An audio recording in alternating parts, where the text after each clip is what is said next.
السلام علیکم ورحمۃ اللہ وبرکاتہ۔ شہر حیدرآباد کی مشہور و معروف دینی و اقامتی ہمہ وقتی درسگاہ جامعہ انواریہ حیدرآباد انڈیا کے زیر اہتمام قرآن مجید کی تفسیر کے علاوہ حدیث شریف کی مشہور و معروف معتبر و مستند کتابوں کی ویڈیو ریکارڈنگ کا سلسلہ شروع ہو چکا ہے۔ صحاح ستہ کے بشمول تقریباً مشہور کتابوں کی ویڈیو ریکارڈنگ کا سلسلہ جاری ہے۔ اسی کی ایک سنہری کڑی جامع ترمذی شریف کا درس بھی ہے۔ حضرت پاک علیہ الصلوۃ والسلام کا ارشاد گرامی ہے، نضر اللہ امرأ سمع مقالتی فحفظها ووعاها واداها۔ اللہ تعالیٰ اس شخص کو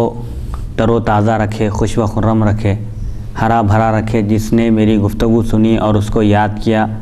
اور اس کو دوسروں تک پہنچایا۔ اس ارشاد کے بموجب یہ ایک بہترین اور کار خیر ہے۔ اس کار خیر میں جس طرح کا بھی تعاون ہمارا شامل حال ہو وہ سب اللہ کے پاس انشاءاللہ مقبول ہے اور اس پر اجر دیا جائے گا۔ سب سے پہلے عربی متن پڑھا جائے گا، اس کے بعد مختصر سی تشریح بیان کی جائے گی تاکہ سمجھنے میں آسانی ہو۔ اللہ تعالیٰ سے دعا ہے کہ وہ ہم کو سننے اور سنانے سے زیادہ اس پر عمل کرنے کی توفیق عطا فرمائے، آمین آمین۔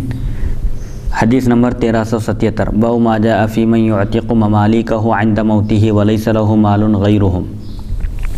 حدثنا قتیبۃ حدثنا حماد بن زید عن ایوب عن ابی قلابۃ عن ابی المہلب عن عمران بن حسین ان رجلا من الانصار اعتق 6 اعبد له عند موته ولم يكن له مالهم غيرهم فبلغ ذلك النبي صلى الله عليه وسلم له قولا شديدا قال ثم دعاهم فجزأهم ثم أقرع بينهم فأعتق 2 وأرق 4 وفي الباب عن أبي هريرة حديث عمران بن حسين حديث حسن صحيح وقد روي من غير وجه عن عمران بن حسين والعمل على هذا عند بعض أهل العلم وهو قول مالك بن أنس والشافعي وأحمد وإسحاق يرون القرعة في هذا وفي غيره وأما بعض أهل العلم من أهل الكوفة وغيرهم فلم يروا القرعة وقالوا يعتق من كل عبد الثلث ويستسعى في ثلثي قيمته وأبو المهلب اسمه عبد الرحمن بن عمرو ويقال معاوية بن عمرو۔ تنگ دست کا مرتے وقت غلام آزاد کرنا کیا حکم ہے اس کا؟ اگر کوئی شخص تنگ دست ہو اور انتقال کے وقت اگر غلام آزاد کر دے تو ایسی صورت میں اس کا کیا حکم ہے؟ حضرت عمران بن حسین رضی اللہ عنہ سے روایت ہے کہ انصاری نے انتقال کے وقت اپنے 6 غلام آزاد کیے۔ ان کے پاس ان کے سوا اور کچھ مال نہ تھا۔ جن انصاری صحابی کا انتقال ہو رہا تھا انہوں نے اپنے انتقال کے وقت 6 غلام آزاد کیے، جبکہ 6 غلام کے علاوہ وہ کسی اور چیز کے مالک نہیں تھے۔ نبی کریم صلی اللہ علیہ وسلم کو پتہ چلا تو آپ نے انہیں سخت سست کہا، یعنی ان کی تنبیہ کی اور ان کو ڈانٹا۔ پھر ان غلاموں کو بلا کر ان کے حصے کیے اور ان میں قرآن اندازی فرمائی، 2 کو آزاد کر دیا اور 4 کو غلامی میں باقی رکھا۔ اس باب میں حضرت ابو ہریرہ رضی اللہ عنہ سے بھی روایت مذکور ہے۔ حدیث عمران بن حسین حسن صحیح ہے۔ عمران بن حسین سے اس کے علاوہ بھی مروی ہے۔ بعض اہل علم کا اس پر عمل ہے۔ مالک بن انس، امام شافعی، امام احمد اور امام اسحاق رحمہ اللہ اسی کے قائل ہیں کہ اس میں اور اس طرح کے دوسرے معاملات میں قرآن اندازی کی جائے۔ بعض علماء کوفہ اور دیگر حضرات کے نزدیک قرآن اندازی نہ ہوگی بلکہ ہر غلام سے 1/3 آزاد ہو جائے گا۔ 2/3 کی آزادی کے لیے ان سے محنت مزدوری کرائی جائے گی۔ ابو محلب کا نام عبد الرحمن بن عمرو ہے، معاویہ بن عمرو بھی انہیں کہا جاتا ہے۔ یعنی اگر کوئی تنگ دست ہے اور اس کا انتقال ہو جائے اور وہ اپنے غلاموں کو آزاد کر دے، غلاموں کے علاوہ کوئی اور چیز اس کے طریقے میں موجود نہ ہو، تو ایسی صورت میں امام شافعی، امام احمد بن حنبل اور امام مالک رحمۃ اللہ علیہم کے پاس حکم یہ ہے کہ وہاں پر قرآن اندازی کی جائے گی اور پورے غلاموں کو آزاد نہیں کیا جائے گا۔ جبکہ احناف کا مسلک یہ ہے کہ ہر ایک غلام سے 1/3 آزاد ہوگا، 1/3 ایک غلام سے آزاد ہوگا۔ البتہ بقیہ 2/3 کی آزادی کے لیے غلام محنت اور مشقت کرے گا، کما کر لا کر اپنے پیسے ادا کرے گا، اس کے بعد وہ آزاد ہوگا، مفت میں آزاد نہیں ہوگا، اگرچہ کہ اس کو انتقال کرنے والا آزاد کر دے۔ یہ کب ہے؟ جب کہ انتقال کرنے والا تنگ دست ہو، تو اب اس کے قرض کی ادائیگی کا بھی مسئلہ ہے اور اس کے ورثہ بھی ہیں، تو ان کو محروم کرنے کی نیت سے اسی لیے کہا جاتا ہے کہ انتقال کے وقت جو وصیت کی جاتی ہے اگر وہ ورثہ کو نقصان پہنچانے کی نیت سے کر رہا ہے تو یہ درست نہیں ہے۔ اگر انہیں انتقال کے بعد، میرے انتقال کے بعد یہ لوگ آزاد ہو جائیں بول کے کرا تو یہ حکم جو ہے جاری ہوگا۔ اگر انتقال ابھی نہیں ہوا، اپنی زندگی میں وہ لوگوں کو آزاد کر دے رہا جی، تو ایسی صورت میں پھر کیا رہیں گا مسئلہ؟ آزاد ہو جائیں گے، آزاد ہو جائیں گے، آزاد ہو جائیں گے، کیونکہ مرض الموت ایک نشانی ہے۔ انتقال کا وقت جب قریب آ رہا اور ایسے وقت آزاد کر رہا ہے تو قرین قیاس ظن غالب یہ ہے کہ وہ اپنے ورثہ کو محروم کرنے کے لیے یا ورثہ کو نقصان پہنچانے کے لیے یہ عمل کر رہا ہے، اسی لیے وہاں پر یہ کہا گیا کہ ہر ایک غلام سے، جتنے بھی غلام رہیں گے اس کے 1/3 آزاد ہوگا، بقیہ 2/3 کے لیے غلام محنت اور مزدوری کرے گا، وہ پیسے ادا کرے گا غلام۔ حدیث نمبر 1375، باب ما جاء فی من ملک ذا محرم۔ حدثنا عبداللہ بن معاویۃ الجمحی حدثنا حماد بن سلمۃ عن قتادہ عن الحسن عن سمرۃ ان رسول اللہ صلی اللہ علیہ وسلم قال من ملک ذا رحم محرم فهو حر۔ هذا حدیث لا نعرفه مسندا الا من حدیث حماد بن سلمۃ وقد روى بعضهم هذا الحديث عن قتادہ عن الحسن عن عمر شيئا من هذا۔ رشتہ دار کا غلامی میں آ جانا، اگر کسی کا کوئی رشتہ دار اس کی غلامی میں آ جائے، یعنی اگر کوئی شخص غلام خریدا، خریدنے کے بعد معلوم ہوا کہ وہ غلام اس کا رشتہ دار ہے، محرم ہے، اس کا رشتہ دار ہے، تو خود بخود غلام آزاد ہو جائے گا۔ حضرت رشتہ دار مانے پھر کس قسم کی رشتہ داری مراد ہے وہاں پر؟ سگا بھائی، سگی بہن یا سگا بھتیجا؟ محرم میں ہونا چاہیے، محرم ہونا، جی۔ اگر محرم میں نہیں ہے، مطلب خلیرا بھائی ہے، پھپھیرا بھائی ہے، چچیرا بھائی ہے، جی، تو وہ اس میں دیکھیے محرم سے مراد رشتہ دار ہے بس، مطلق محرم سے مراد یہ جو نکاح میں محرم جو دیکھا جاتا ہے محرم ہے یا غیر محرم ہے وہ نہیں یہاں پر مراد، بلکہ مطلق رشتہ دار مراد ہے۔ جو بھی رشتہ دار قریبی ننیالی ددیالی اس کی ملکیت میں آئے گا تو وہ خود بخود آزاد ہو جائے گا۔ یعنی وہاں بھارت مطلب ہے کہ قریبی رشتہ داری مراد ہے، قریبی رشتہ داری مراد ہے، دور کی نہیں۔ حضرت سمرہ رضی اللہ عنہ سے روایت ہے، سگا خلیرا بھائی، سگی خلیری بہن، سگا پھپھیرا بھائی، سگی پھپھیری بہن، سگا چچیرا بھائی، یہ سب آ جائیں گے، بہن، بھتیجا بھتیجی، بھانجا بھانجی، نواسا نواسی، پوترا پوتری، سب آ جائیں گے۔ یہ ہے قریبی رشتہ داری۔ قریبی رشتہ دار سے مراد ہے جیسا کہ وہ نانی کے جو ہے نا دور کے رشتہ دار ہیں، ددیال کی طرح دور کے رشتہ دار ہیں، تو وہ دور کے رشتہ دار اس میں شامل نہیں ہوں گے۔ حضرت سمرہ رضی اللہ عنہ سے روایت ہے، رسول اکرم صلی اللہ علیہ وسلم نے فرمایا جو شخص اپنے کسی محرم رشتہ دار کا مالک بنے وہ رشتہ دار آزاد ہے، خود بخود اس کی آزادی ثابت ہو جاتی ہے، آزاد کرنے کی ضرورت بھی نہیں ہے۔ اس حدیث کو ہم صرف حماد بن سلمہ سے مسندن جانتے ہیں، بعض نے بواسطہ قتادہ اور حسن حضرت عمر رضی اللہ عنہ سے اس کا کچھ حصہ روایت کیا۔ اگر بعض لوگ جو ہیں انہوں آزاد کرنا نہیں چاہ رہا، نہیں بھی چاہ رہا تو انہیں خود بخود آزادی اس کی طرف سے مل جائیں گی اور انہیں بھاگ بھی سکتا وہاں سے، اور اگر بھاگ بھی رہا تو اس کو بھگوڑا نہیں کہیں گے، نہیں کہا جائے گا۔ اس کی وجہ یہ ہے کہ شریعت اللہ رسول خود اس کو آزاد کر دی، رشتہ داری ہونے کی وجہ سے انہیں آزاد ہو گئے، تو آزاد شخص کو انہیں غلام بنا کے نہیں رکھ سکتا، اور اس کی بغیر اجازت کیوں نہیں وہاں سے جا سکتا ہے۔ حدیث نمبر 1379، حدثنا عقبۃ بن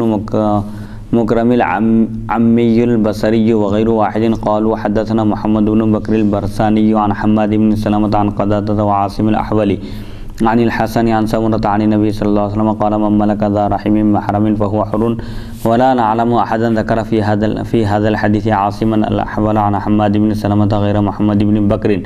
والعمل على هذا عند بعض اهل العلم وقد روي عن ابن عمر عن النبي صلى الله عليه وسلم قال من ملك ذا رحم محرم فهو حر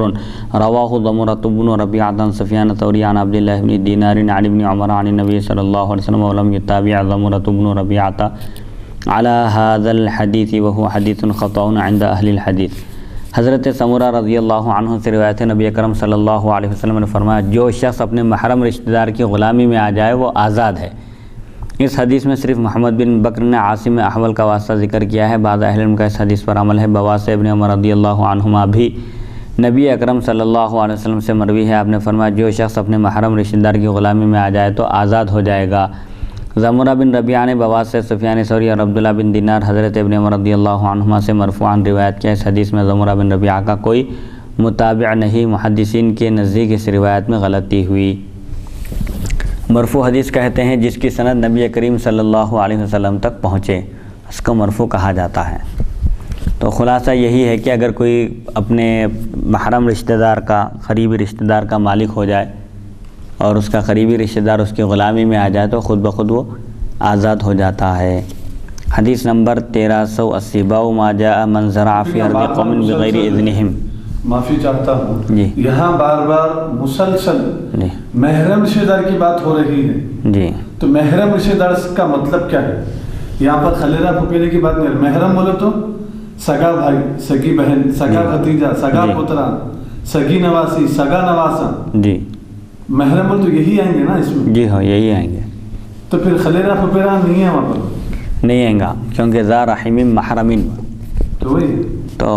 محرم رشتہ دار سے مراد یہ ہے کہ وہی اس کا بہرحال جس سے نکاح حرام ہے اس کے لیے، تو وہ اگر غلامی میں آ جائے تو آزاد ہو جائے گا، آزاد ہو جائے گا، خود بخود آزاد ہو جائے گا۔ اگر محرم نہیں ہے، دور کے رشتہ دار ہیں یا خلیرے پھپھیرے بھی ہیں لیکن محرم نہیں ہے، تو پھر وہ غلامی میں باقی رہیں گے۔ جی حدثنا قتيبة حدثنا شريك بن عبد الله النخعي عن ابي اسحاق عن عطاء عن رافع بن خديج ان النبي صلى الله عليه وسلم قال من زرع في ارض قوم بغير اذنهم فليس له من الزرع شيء وله نفقته۔ هذا حديث حسن غريب لا نعرفه من حديث ابي اسحاق الا من هذا الوجه من حديث شريك بن عبد الله، والعمل على هذا الحديث عند بعض اهل العلم وهو قول احمد واسحاق، وسالت محمد بن اسماعيل عن هذا الحديث فقال هو حديث حسن، وقال لا اعرفه من حديث ابي اسحاق الا من روايه شريك۔ قال محمد حدثنا معقل بن مالك البصري وحدثنا عقبة بن الأصم عن عطاء عن رافع بن خديج عن النبي صلی اللہ علیہ وسلم نحوه۔ کسی کی زمین میں بلا اجازت کھیتی باڑی کرنا۔ حضرت رافع بن خدیج رضی اللہ عنہ سے روایت ہے، نبی اکرم صلی اللہ علیہ وسلم نے فرمایا جس نے دوسرے کی زمین میں بلا اجازت کھیتی باڑی کی اسے کھیتی باڑی سے کچھ نہیں ملے گا،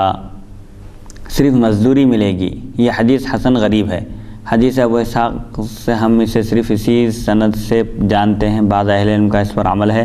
امام احمد اور امام اسحاق کا یہی قول ہے۔ میں نے امام بخاری رحمۃ اللہ علیہ سے اس حدیث کے بارے میں پوچھا تو انہوں نے فرمایا یہ حدیث حسن ہے، نیز فرمایا میں اس کو ابو اسحاق سے صرف شریک کی روایت سے جانتا ہوں۔ امام بخاری فرماتے ہیں ہم سے معقل بن مالک بصری نے بواس سے عقبہ بن اصم عطا اور حضرت رافع بن خدیج رضی اللہ عنہ نبی کریم صلی اللہ علیہ وسلم سے اس کے ہمانہ حدیث بیان کی۔ کسی کی زمین میں بلا اجازت اگر کوئی کھیتی باڑی کرے، فصل بوئے، بیج بوئے تو اس کو مزدوری کے سوا کچھ نہیں ملے گا، کیونکہ دوسرے کی زمین میں اگر تصرف کرنا ہے، کچھ کام کرنا ہے تو اس سے پہلے اجازت لینا ضروری ہے۔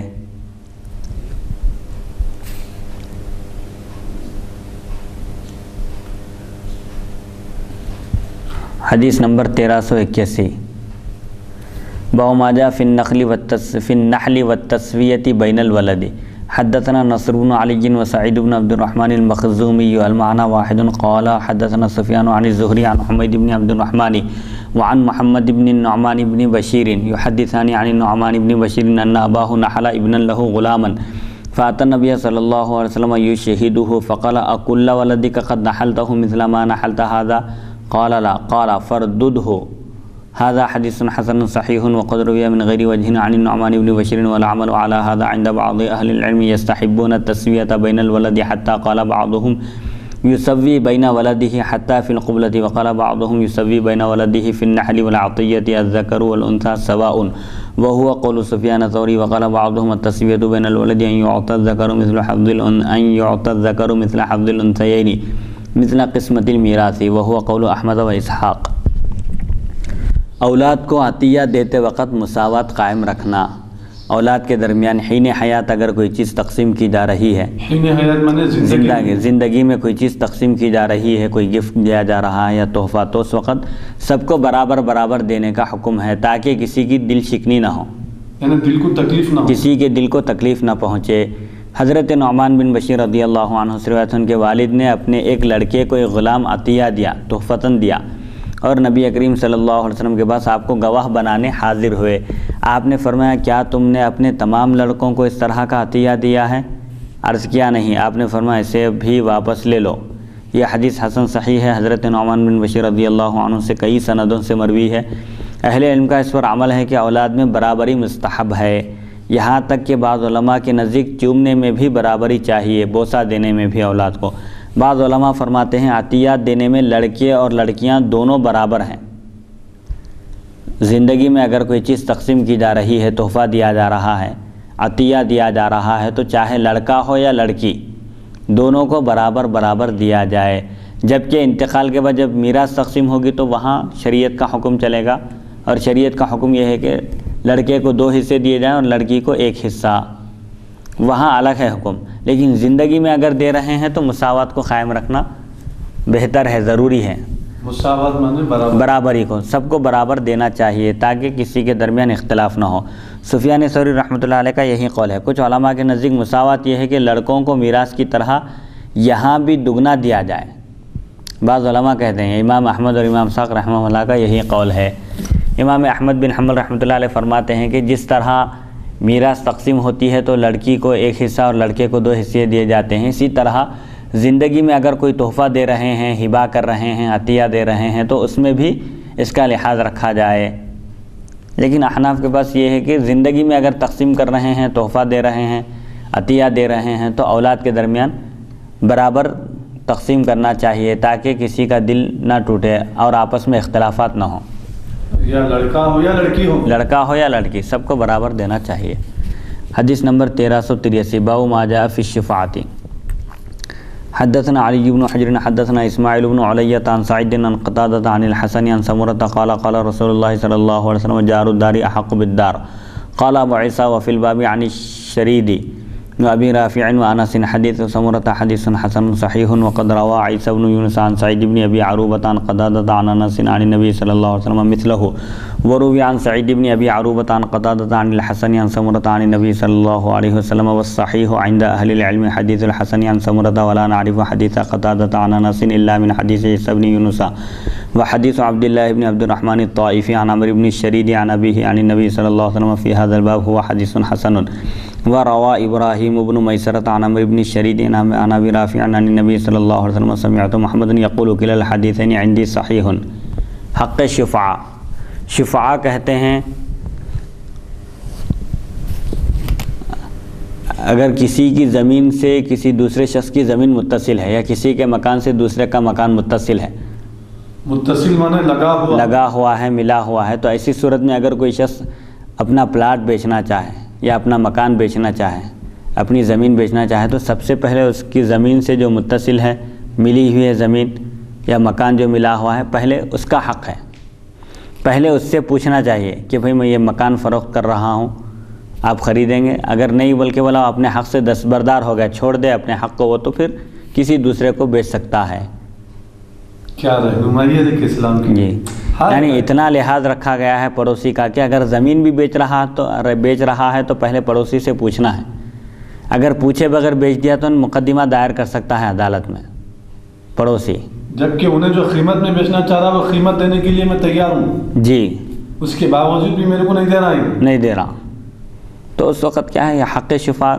کی بھی جو رہنمائی ہے حدیث شریف میں کہ سب سے پہلے پڑوسی کا حق ہے،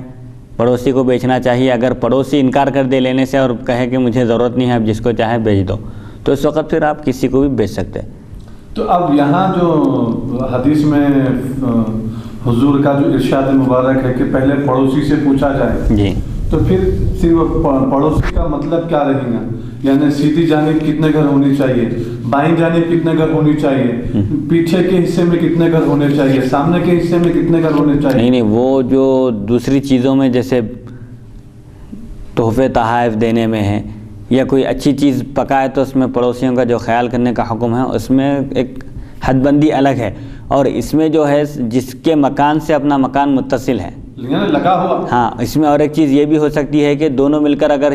ایک ساتھ خریدے تھے، سمجھے دو شخص مل کر ایک جگہ خریدے، 2 پلاٹ خریدے دونوں مل کر، تو اب دونوں مل کر جو خریدے تھے پارٹنر ہے، شریک ہے،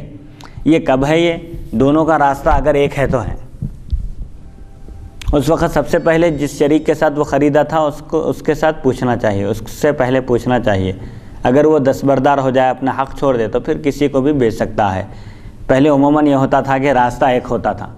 ایک پلاٹ ہے سمجھیے، اس میں 4 مکان ہیں، سب کے چلنے کا راستہ ایک ہوتا۔ اب اگر وہ ایک شخص بیچ دیا تو تینوں کے لیے مشکل ہو جائیں گی، نیا شخص آ گیا، گوشے پردے کا مسئلہ یا دوسرے مسائل ہو سکتے ہیں، اختلافات ہو سکتے ہیں، تو اسی لیے پہلے پڑوسی کو پوچھنا چاہیے۔ اگر راستہ ایک ہے تو ہے جی، اگر راستہ ایک نہیں ہے تو راستہ الگ اگر ہے، پڑوسی کو تکلیف نہیں پہنچتی ہے، تو پھر بھی احتیاطاً پہلے پڑوسی سے پوچھ لینا چاہیے، کیونکہ ہو سکتا ہے کہ بھئی اگر اس کے پاس پیسے موجود ہیں اور وہ لے لے تو اس کا بھی فائدہ ہو سکتا ہے، اس کا بھی، کیونکہ اصل مقصد کیا ہے شفاء کا، کہ اگر کوئی ایک نیا شخص آ جائے اور وہ بد اخلاق ہو، بد کردار ہو، تو اس سے پڑوسی کو تکلیف پہنچے گی۔ تو اصل مقصد شفاء کا پڑوسی سے تکلیف کو دور کرنا ہے۔ سبحان اللہ، اللہ عمر دے آپ۔ اسی لیے حق شفاء رکھا گیا ہے، تاکہ شریر قسم کے لوگوں سے اور بدماش قسم کے لوگوں کی شرارت سے محفوظ رہا جائے۔ پڑوسی کو محفوظ رکھنے کے لیے پہلے یہ حق دیا گیا ہے اس کو، تاکہ وہ اپنے حق کو محفوظ کر لے، کیونکہ آج کل تو ماحول پورا خراب ہو گیا ہے، غنڈے قسم کے لوگ آ گئے اگر محلے میں تو پورا ماحول خراب ہوگا اور خود پڑوسیوں کو تکلیف پہنچے گی۔ اسی لیے کسی اچھے آدمی کا انتخاب کرنا چاہیے وہاں پر مکان بیچنے کے لیے بھی۔ سبحان اللہ، سبحان اللہ۔ حضرت سمرہ رضی اللہ عنہ سے روایت ہے، رسول اکرم صلی اللہ علیہ وسلم نے فرمایا، مکان کا پڑوسی مکان کا زیادہ حقدار ہے۔ اگر کوئی شخص اپنا مکان بیچنا چاہے تو پہلے اس کا پڑوسی اس کا زیادہ حقدار ہے، اگر پڑوسی لینا نہ چاہے تو پھر جب کسی کو بھی بیچ سکتا ہے۔ امام ترمذی فرماتے ہیں اس باب میں حضرت شرید، ابو رافع اور انس رضی اللہ عنہ سے بھی روایت مذکور ہیں، حدیث سمرہ حسن صحیح ہے۔ عیسیٰ بن یونس نے بواسطہ سعید بن ابی عروبہ اور قتادہ حضرت انس رضی اللہ عنہ سے اس کی مثل روایت کیا۔ سعید بن عروبہ بواسطہ قتادہ، حسن اور سمرہ رضی اللہ عنہ بھی نبی کریم صلی اللہ علیہ وسلم سے روایت کرتے ہیں۔ اہل علم کے نزدیک حسن کی سمرہ سے روایت صحیح ہے، حضرت انس سے قتادہ کی روایت ہمیں صرف عیسیٰ بن یونس سے معلوم ہے۔ عبداللہ بن عبد الرحمن طائفی کی روایت بواسطہ عمر بن شرید اور ان کے والد شرید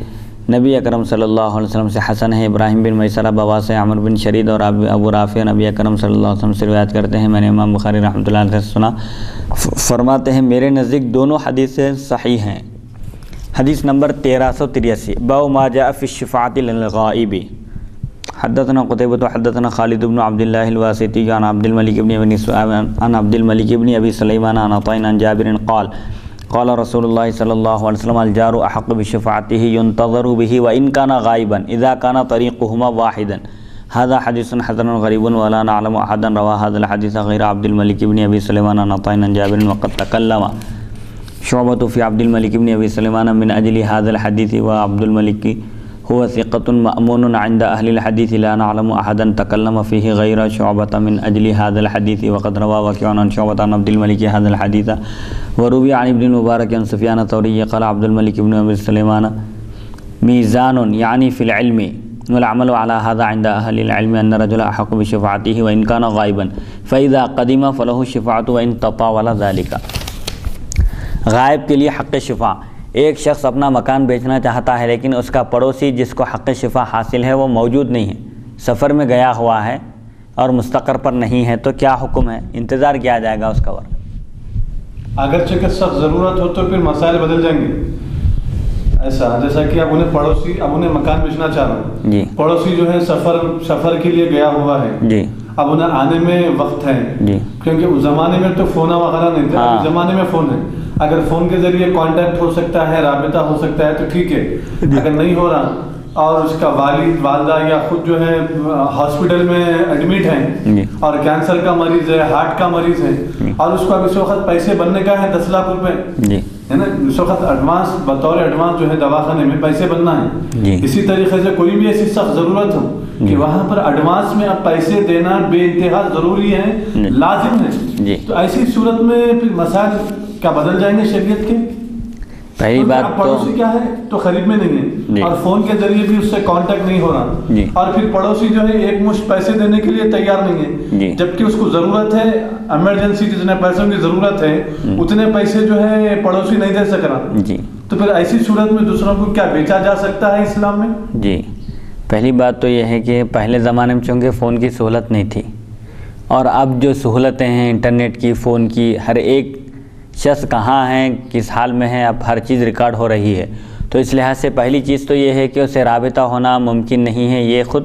درست نہیں ہے۔ ٹھیک ہے اگر رابطہ نہیں بھی ہو سکا اور موجودہ دور میں کوئی زیادہ اتنی اہمیت بھی نہیں دے رہے ہیں، ایک ریٹ بتا دیتے ہیں ہم کو یہ 20 لاکھ میں ہونا ہے، لیکن وہ شخص بیچنا چاہ رہا 25 لاکھ میں، نہیں دیتا ہوں، اس کا جو ریٹ ہے آپ وہ ریٹ دینا ضروری ہے۔ آپ کمپرومائز ہو گیا، مفاہمت ہو گئی، تیار ہو گیا، ایک الگ بات ہے، لیکن اس کو ضرورت ہے 25 لاکھ کی اور پڑوسی 20 لاکھ دینے تیار ہیں، 20 لاکھ سے زیادہ نہیں دیتا ہمارا، تو اس کا نقصان ہوگا۔ ایسی صورت میں بیچ سکتا ہوں کسی کو بھی سخت ضرورت کے وقت پہ۔ ہاں 25 لاکھ دیتا ہوں بول رہا ہوں، لیکن ایک مشت میں نہیں دیتا ہوں مرا، جبکہ اس کو ضرورت ایک مشت کی ہے۔ ہاں تو وہاں پر بھی دوسرے کو بیچ سکتا، کیونکہ اس کی جو مجبوری ہے بیچنے کی، بیچنے پر مجبور ہوا ہوں ضرورت کی وجہ سے، اور اس کی وہ ضرورت ہی پوری نہیں ہو رہی تو اس کو کیا فائدہ ہوگا پھر؟ اب اچانک اس کو کہیں دینا ہے، پیسے نہیں دیا تو نقصان ہوگا، یا کوئی بیمار ہے دواخانے میں شریک ہے، اس لحاظ سے اس کی ضرورت کے لحاظ سے اس کو پھر گنجائش مل سکتی ہے، اجازت کہ بھائی اس کی ضرورت کے لیے ہی تو بیچ رہا ہے مکان، بلا ضرورت تو کوئی بھی نہیں بیچتے۔ تو یہاں پر اصل بتانا مقصد یہ ہے کہ شفاعہ کی جو اہمیت ہے، اصل پڑوسی سے تکلیف کو دور کرنا اصل مقصد ہے شفاعہ کا، کہ اگر کوئی شخص اپنا مکان بیچ دیا، اب آنے والا شخص کیسا ہے نہیں معلوم، تو اس سے پڑوسی کو تکلیف ہوگی، بازو والے کو۔ اچھے اخلاق کا ہے تو کوئی بات نہیں، لیکن برے اخلاق کا ہے، بد اخلاق ہے، غنڈہ ہے، بدماش ہے، تو پڑوسی کو مشکل ہوں گی، تکلیف ہوں گی، جبکہ پڑوسی کو تکلیف دینا نہیں ہے۔ ایک حدیث میں حضور پاک علیہ الصلوۃ والسلام نے فرمایا کہ اللہ کی قسم وہ شخص مومن نہیں ہو سکتا، 3 مرتبہ فرمایا آپ، تو صحابہ عرض کیے کہ کون؟ تو آپ نے فرمایا کہ وہ شخص جس کی تکلیف سے اس کا پڑوسی محفوظ نہ ہو۔ اللہ اکبر۔ تو پڑوسی کے اہمیت کے بارے میں تو بہت ساری حدیثیں آئی ہے، غالباً ترمذی شریف میں یہ ایک حدیث ہے کہ حضور پاک علیہ الصلوۃ والسلام فرماتے ہیں کہ جبریل علیہ السلام مجھے پڑوسی کے تعلق سے حسن سلوک کی وصیت کرتے رہے، بار بار کہتے رہے، دہراتے رہے، یہاں تک کہ میں سمجھا کہ آگے چل کر پڑوسی کا یہ حق ہو جائے گا کہ جب کسی شخص کا انتقال ہو تو پڑوسی کو بھی حصہ ملے گا اس میں۔ پڑوسی تو حالانکہ رشتہ دار نہیں ہے، لیکن پڑوسی کے حقوق بہت زیادہ ہیں اسلام میں۔ غالباً ایک حدیث میں بھی ہے کہ ایک عورت کے بارے میں کہا گیا کہ وہ نماز روزہ سب اہتمام کرتی ہے، نماز پڑھتی ہے، پابندی سے روزہ رکھتی ہے اور نیکی کے اور خیر کے کاماں کرتی ہے، لیکن اپنی زبان سے پڑوسی کو تکلیف پہنچاتی ہے، تو حضور فرمایا کہ وہ دوزخ میں ہے۔ اور ایک عورت کے بارے میں کہا گیا کہ وہ فرائض کا اہتمام کرتی ہے، نوافل کا اہتمام اتنا زیادہ نہیں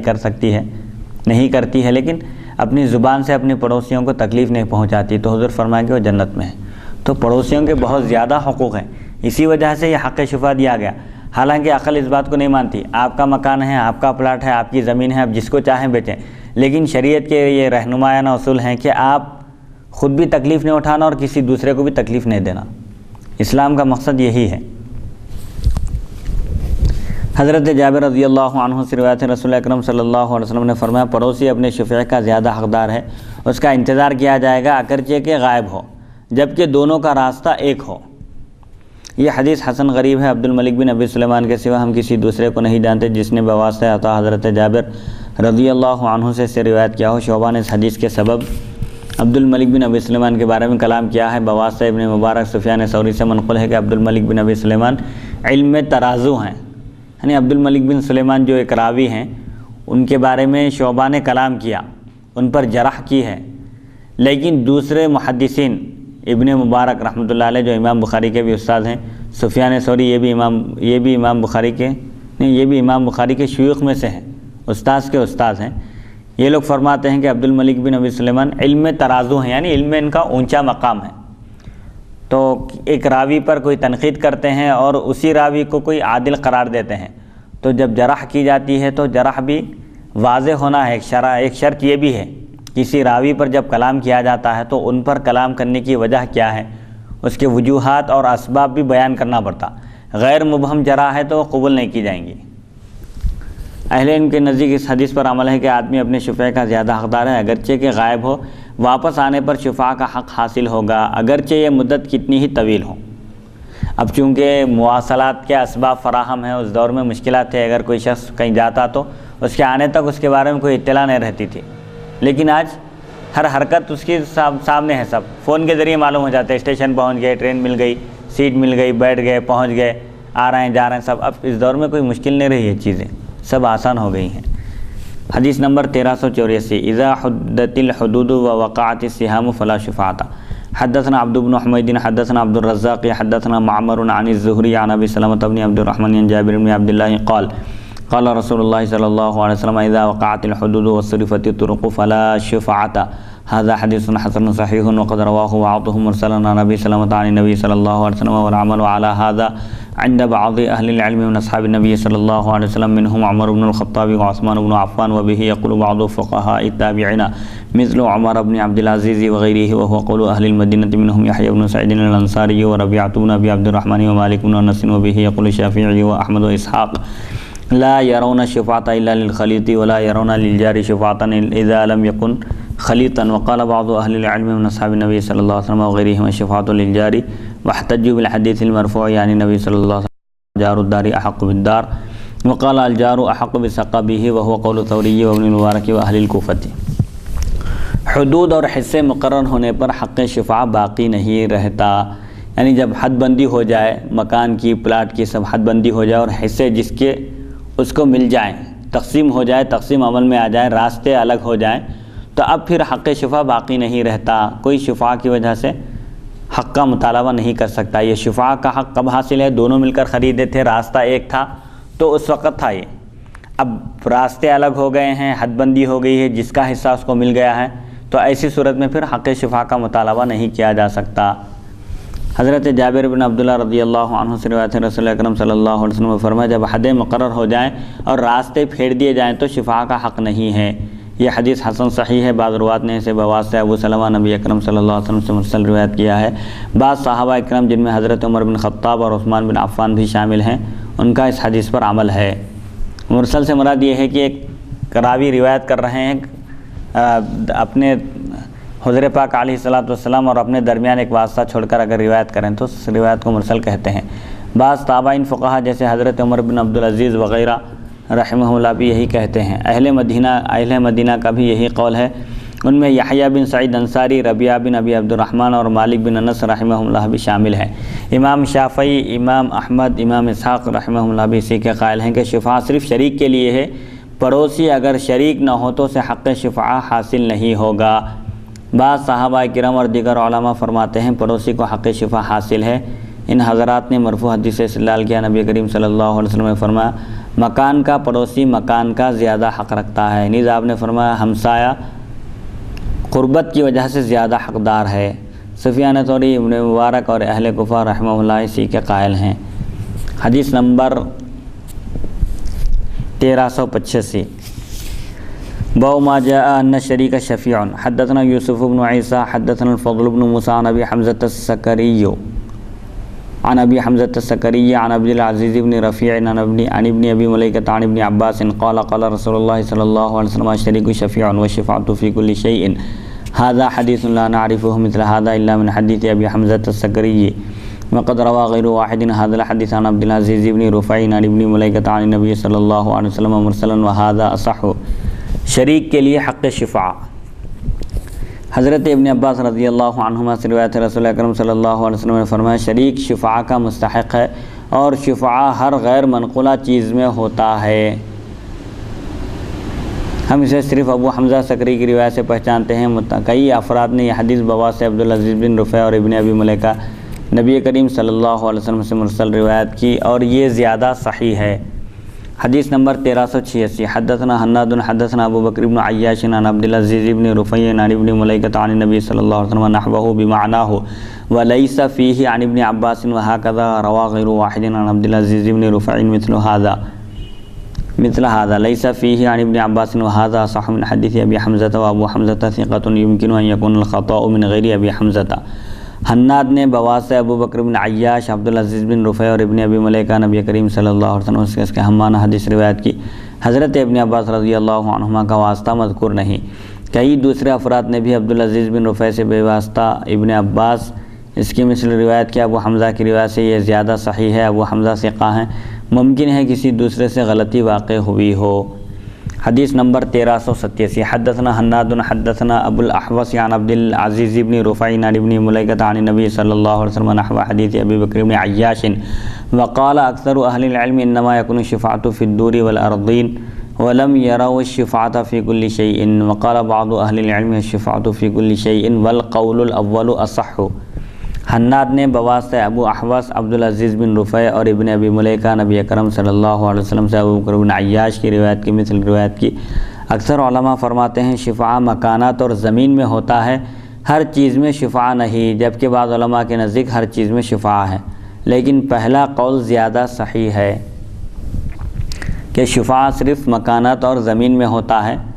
ہر چیز میں شفاعہ کا حق حاصل نہیں۔ حدیث نمبر 1388 باب ما جاء في اللقطة والضالة الإبل والغنم۔ حدثنا الحسن بن علي الخلال وحدثنا يزيد بن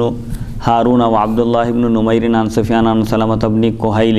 عن سويد بن غفلة قال خرجت مع زيد بن سوحان وسلمان بن ربيعة فوجدت صوتا قال ابن نمير في حديثه فالتقطت صوتا فأخذته قال دعه فقلت لا أدعه تأكله السباع لآخذنه فلا أستمتعن منه فقدمت على أبي بن كعب فسألته عن ذلك وحدثته الحديث فقال أحسنت وجدت على عهد رسول الله صلى الله عليه وسلم سرة فيها 100 دينار قال فأتيته بها فقال لي عرفها حولا فعرفتها حولا فما أجد من يعرفها ثم أتيته بها فقال عرفها حولا آخر فعرفتها حولا ثم أتيته فقال عرفها حولا آخر فقال أحصي عدتها ووعاءها ووكاءها فإن جاء طالبها فأخبرك بعدتها ووعائها ووكائها فادفعها إليه وإلا فاستمتع بها۔ هذا حديث حسن صحيح۔ حدیث نمبر 1359 حدثنا قتيبة حدثنا إسماعيل بن جعفر عن ربيعة بن أبي عبد الرحمن عن يزيد مولى المنبعث عن زيد بن خالد الجهني أن رجلا سأل رسول الله صلى الله عليه وسلم عن اللقطة فقال عرفها سنة ثم عرف وكاءها ووعاءها وعقاصها ثم استنفق بها فإن جاء ربها فأدها إليه فقال يا رسول الله فضالة الغنم فقال خذها فإنما هي لك أو لأخيك أو للذئب فقال يا رسول الله فضالة الإبل قال فغضب النبي صلى الله عليه وسلم حتى احمرت وجنتاه أو احمر وجهه فقال ما لك ولها معها حذاؤها وسقاؤها حتى تلقى ربها۔ وفي الباب عن أبي بن كعب وعبد الله بن عمر والجارود بن المعلى وعياض بن حمار وجرير بن عبد الله حديث زيد بن خالد حديث حسن صحيح وقد روي عنه من غير وجه۔ حديث يزيد مولى المنبعث عن زيد بن خالد حديث حسن صحيح وقد روي عنه من غير وجه، والعمل على هذا عند بعض أهل العلم من أصحاب النبي صلى الله عليه وسلم وغيرهم رخصوا في اللقطة إذا عرفها سنة فلم يجد من يعرفها أن ينتفع بها، وهو قول الشافعي وأحمد وإسحاق، وقال بعض أهل العلم من أصحاب النبي صلى الله عليه وسلم وغيرهم يعرفها سنة فإن جاء صاحبها وإلا تصدق بها، وهو قول سفيان الثوري وعبد الله بن المبارك، وهو قول أهل الكوفة لم يروا لصاحب اللقطة أن ينتفع بها إذا كان غنيا، وقال الشافعي ينتفع بها وإن كان غنيا لأن أبي بن كعب أصاب على عهد رسول الله صلى الله عليه وسلم سرة فيها 100 دينار فأمره النبي صلى الله عليه وسلم أن يعرفها ثم ينتفع بها، وكان أبي كثير المال من مياسير أصحاب النبي صلى الله عليه وسلم فأمره النبي صلى الله عليه وسلم أن يعرفها فلم يجد من يعرفها فأمره النبي صلى الله عليه وسلم أن يأكلها، فلو كانت اللقطة لم تحل إلا لمن تحل له الصدقة لم تحل لعلي بن أبي طالب لأن علي بن أبي طالب أصاب دينارا على عهد رسول الله صلى الله عليه وسلم فعرفه فلم يجد من يعرفه فأمره النبي صلى الله عليه وسلم بأكله، وكان علي لا تحل له الصدقة، وقد رخص بعض أهل العلم إذا كانت اللقطة يسيرة أن ينتفع بها ولا يعرفها، وقال بعضهم إذا كان دون دينار يعرفها قدر جمعات، وهو قول اسحاق ابن ابراہیم۔ گری پڑی چیز اور گمشدہ جانور کا حکم، جس کو شریعت کی اصطلاح میں لقطہ کہتے ہیں۔ لقطہ یعنی اگر گری ہوئی چیز اگر کسی کو راستے میں یا سڑک پر یا کہیں بھی کوئی چیز گری پڑی نظر آئے تو اس کا حکم کیا ہے، اسی طرح گمشدہ جانور کا حکم کیا ہے۔ سوید بن غفلہ سے روایت ہے، فرماتے ہیں میں زید بن سوحان اور سلمہ بن ربیعہ کے ساتھ باہر نکلا تو مجھے ایک کوڑا ملا جس کے ذریعے جانور کو ہانکا جاتا ہے۔ ابن نمیر کی روایت میں ہے میں نے ایک کوڑا پڑا ہوا دیکھا اور اٹھا لیا۔ دونوں حضرات نے کہا، زید بن سوحان اور سلمہ بن ربیعہ نے کہا اسے رکھ دو تاکہ درندے کھا لیں۔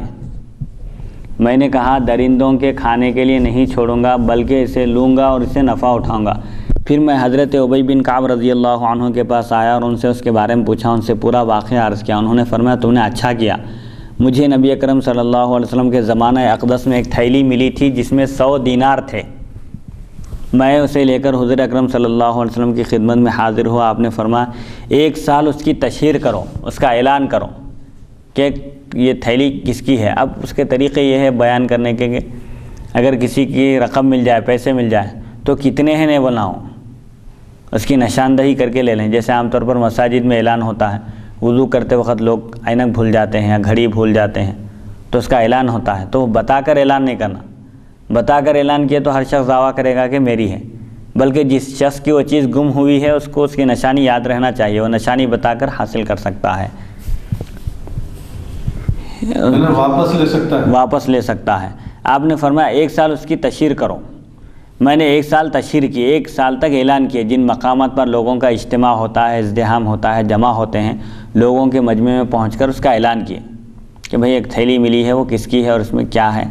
اس کی وضاحت کرنا، لیکن وہ کتنے ہیں یہ ذکر نہیں کرنا۔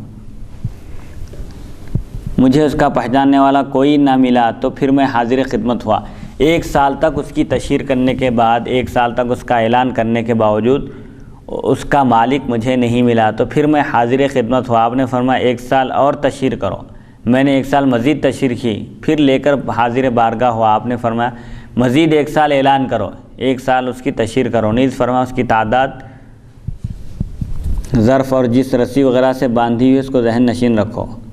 یعنی اس کی تعداد، اس میں کتنی ہے وہ چیز۔ مثال کے طور پر ایک بٹوا ملا یا ایک پاکٹ ملی جس میں پیسے رکھے ہوئے تھے، تو اس کو یاد رکھو کتنے پیسے ہیں اور اس کی ڈوری کیسی ہے اور جس رسی سے وہ بندھا ہوا ہے۔ جیسے پہلے زمانے میں الگ طریقے تھے سمجھے، اس کی نشاندہی، اس کی علامتیں یاد رکھو، ذہن میں رکھو اچھی طرح، اس کو ذہن نشین کر لو۔ جب کوئی لینے والا آ کر اس کی تعداد، برتن اور رسی وغیرہ بتائے تو اسے دے دو ورنہ اس سے نفع اٹھاؤ۔ مطلب یہ ہے کہ تشہیر کرو، اس کا اعلان کرو، جہاں مجمع ہوتا ہے، لوگ جمع ہوتے ہیں، امکان ہوتا ہے وہاں پر اس کی تشہیر کرو، اعلان کرو، اور اس کا حلیہ اور اس چیز کے جو ضروری چیزیں ہیں اس کو ذہن میں رکھو۔ مثال کے طور پر پیسے ملے تو کتنے ہیں، نوٹ ہیں، 100 کی نوٹ ہے یا 500 کی نوٹ ہے، ان چیزوں کو ذہن میں رکھو، اور بٹوا کس کلر کا ہے یا کس ہیئت کا بنا ہوا ہے، ان چیزوں کو ذہن میں رکھو فرمایا حضور۔ اگر کوئی لینے والا آیا اور نشانیاں بتا دے تو اس کو دے دو ورنہ تم اس سے فائدہ اٹھاؤ۔ فائدہ کب اٹھانا ہے؟ 1 سال کے بعد، 1 سال کے بعد۔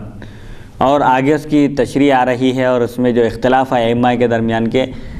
لقطہ، یعنی جس کو اگر کوئی گری پڑی چیز نظر آ جائے، مل جائے اور وہ اس کو اٹھا لے تو یا تو وہ مالدار ہوگا اٹھانے والا یا غریب ہوگا۔ مالدار ہے اور اعلان کرنے کے باوجود کوئی لینے والا نہیں آیا، اس کا مالک نہیں پہنچا، تو مالدار ہے تو استعمال نہیں کر سکتا احناف کے پاس، بلکہ اس کو صدقہ کر دینا چاہیے، یعنی مستحق آدمی کے حوالے کر دینا چاہیے تاکہ وہ اس سے فائدہ اٹھائے۔ اگر ان خود تنگ دست ہے، مستحق ہے، تو یہ خود اس سے فائدہ اٹھا سکتا ہے، یعنی استعمال کر سکتا ہے، اس کو استعمال کر سکتا ہے۔ یہ حدیث حسن صحیح ہے۔ حضرت زید بن خالد جوہنی رضی اللہ عنہ سے روایت ہے، ایک شخص نے نبی کریم صلی اللہ علیہ وسلم سے گری ہوئی چیز کا حکم پوچھا۔ آپ نے فرمایا 1 سال تشہیر کرو، پھر اس کا بندھن، ظرف اور غلاف پہچان لو اور خرچ کرو، اس کا نقشہ ذہن میں رکھو اس چیز کا جو تم کو ملی ہے، اگر کوئی آ جائے تو اسے دے دو۔ انہوں نے عرض کیا یا رسول اللہ گمشدہ بکری کا کیا حکم ہے؟ یہ تو گمشدہ چیز ہے، سمجھے پیسے ہے، دینار ہے، درہم ہے، یا کوئی استعمال کرنے کی چیز ہے، کوڑا ہے، گھڑی ہے، ایسی چیزیں ہیں۔ اگر بکری ہو تو کیا حکم ہے، اس کا مالک کون ہے نہیں معلوم ہے، بکری آ گئی ایسی گھر میں، آپ نے فرمایا وہ تیرے لیے ہے یا تیرے بھائی کے لیے ہے یا بھیڑیے کے لیے ہے؟ انہوں نے عرض کیا یا رسول اللہ گمشدہ اونٹ کا حکم کیا ہے؟ راوی فرماتے ہیں یہ سن کر نبی کریم صلی اللہ علیہ وسلم کو غصہ آ گیا، یہاں تک کہ رخسار مبارک یا فرمایا چہرہ انور سرخ ہو گیا۔ آپ نے فرمایا تجھے اس سے کیا واسطہ، اس کی جوتیاں اور پانی اس کے پاس ہے حتیٰ کہ وہ اپنے مالک کے پاس پہنچ جائے۔ اونٹ بھی گم ہونے کی چیز نہیں ہے نا، چھوٹی موٹی چیز گر گئی بولے تو نظروں میں نہیں آتی، اونٹ کیسا گم ہو سکتا؟ کسی کے کا اونٹ اگر گم بھی ہو گیا، مالک کے پاس سے چلا بھی گیا ہے تو اونٹ زندہ رہ سکتا ہے بغیر مالک کے بھی کئی دن تک، پانی اس کے پاس جو موجود ہوتا ہے، سیف کیا ہوا رہتا ہے، تو اس کی چیزیں، اس کی زندگی باقی رکھنے کی چیزیں اس کے ساتھ ہوتی ہے، تم اس کو چھوڑ دو، خود بخود اس کے مالک تک پہنچ جائے گا فرمایا۔ اس باب میں حضرت ابی بن کعب، عبداللہ بن عمر، جارود بن معلہ، عیاض بن حمار اور جریر بن عبداللہ رضی اللہ عنہم سے روایت مذکور ہیں۔ حدیث زید بن خالد حسن صحیح ہے اور ان سے کئی سندوں سے مروی ہے۔ حدیث یزید مولا منبعث زید بن خالد سے حسن صحیح ہے اور ان سے کئی سندوں سے مروی ہے۔ بعض صحابہ کرام اور دیگر علماء کا اس پر عمل ہے۔ انہوں نے اس بات کی اجازت دی ہے کہ 1 سال تشہیر کی جائے اور مالک نہ ملے تو اس سے نفع اٹھایا جا سکتا ہے۔ امام شافعی، امام احمد اور امام اسحاق رحمہ اللہ یہی فرماتے ہیں۔ بعض صحابہ کرام اور دیگر علماء فرماتے ہیں 1 سال تشہیر کرے، مالک آ جائے تو ٹھیک ہے ورنہ صدقہ کر دے۔ سفیان ثوری اور عبداللہ بن مبارک رحمہ اللہ اسی کے قائل ہیں۔ اہل کوفہ کا بھی یہی قول ہے، یعنی امام اعظم ابو حنیفہ رحمۃ اللہ علیہ کا قول بھی یہی ہے کہ لقطہ گری پڑی چیز کا حکم یہ ہے کہ 1 سال تک اس کی تشہیر کی جائے۔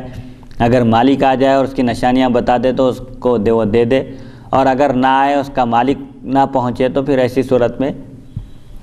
تنگ دست ہے خود تو استعمال کرے، اس سے فائدہ اٹھائے، اور اگر تنگ دست نہیں ہے، مالدار ہے تو اس کو صدقہ کر دے۔ ان کے نزدیک گم شدہ چیز کو پانے والا امیر ہو تو وہ اس سے نفع نہیں اٹھا سکتا۔ امام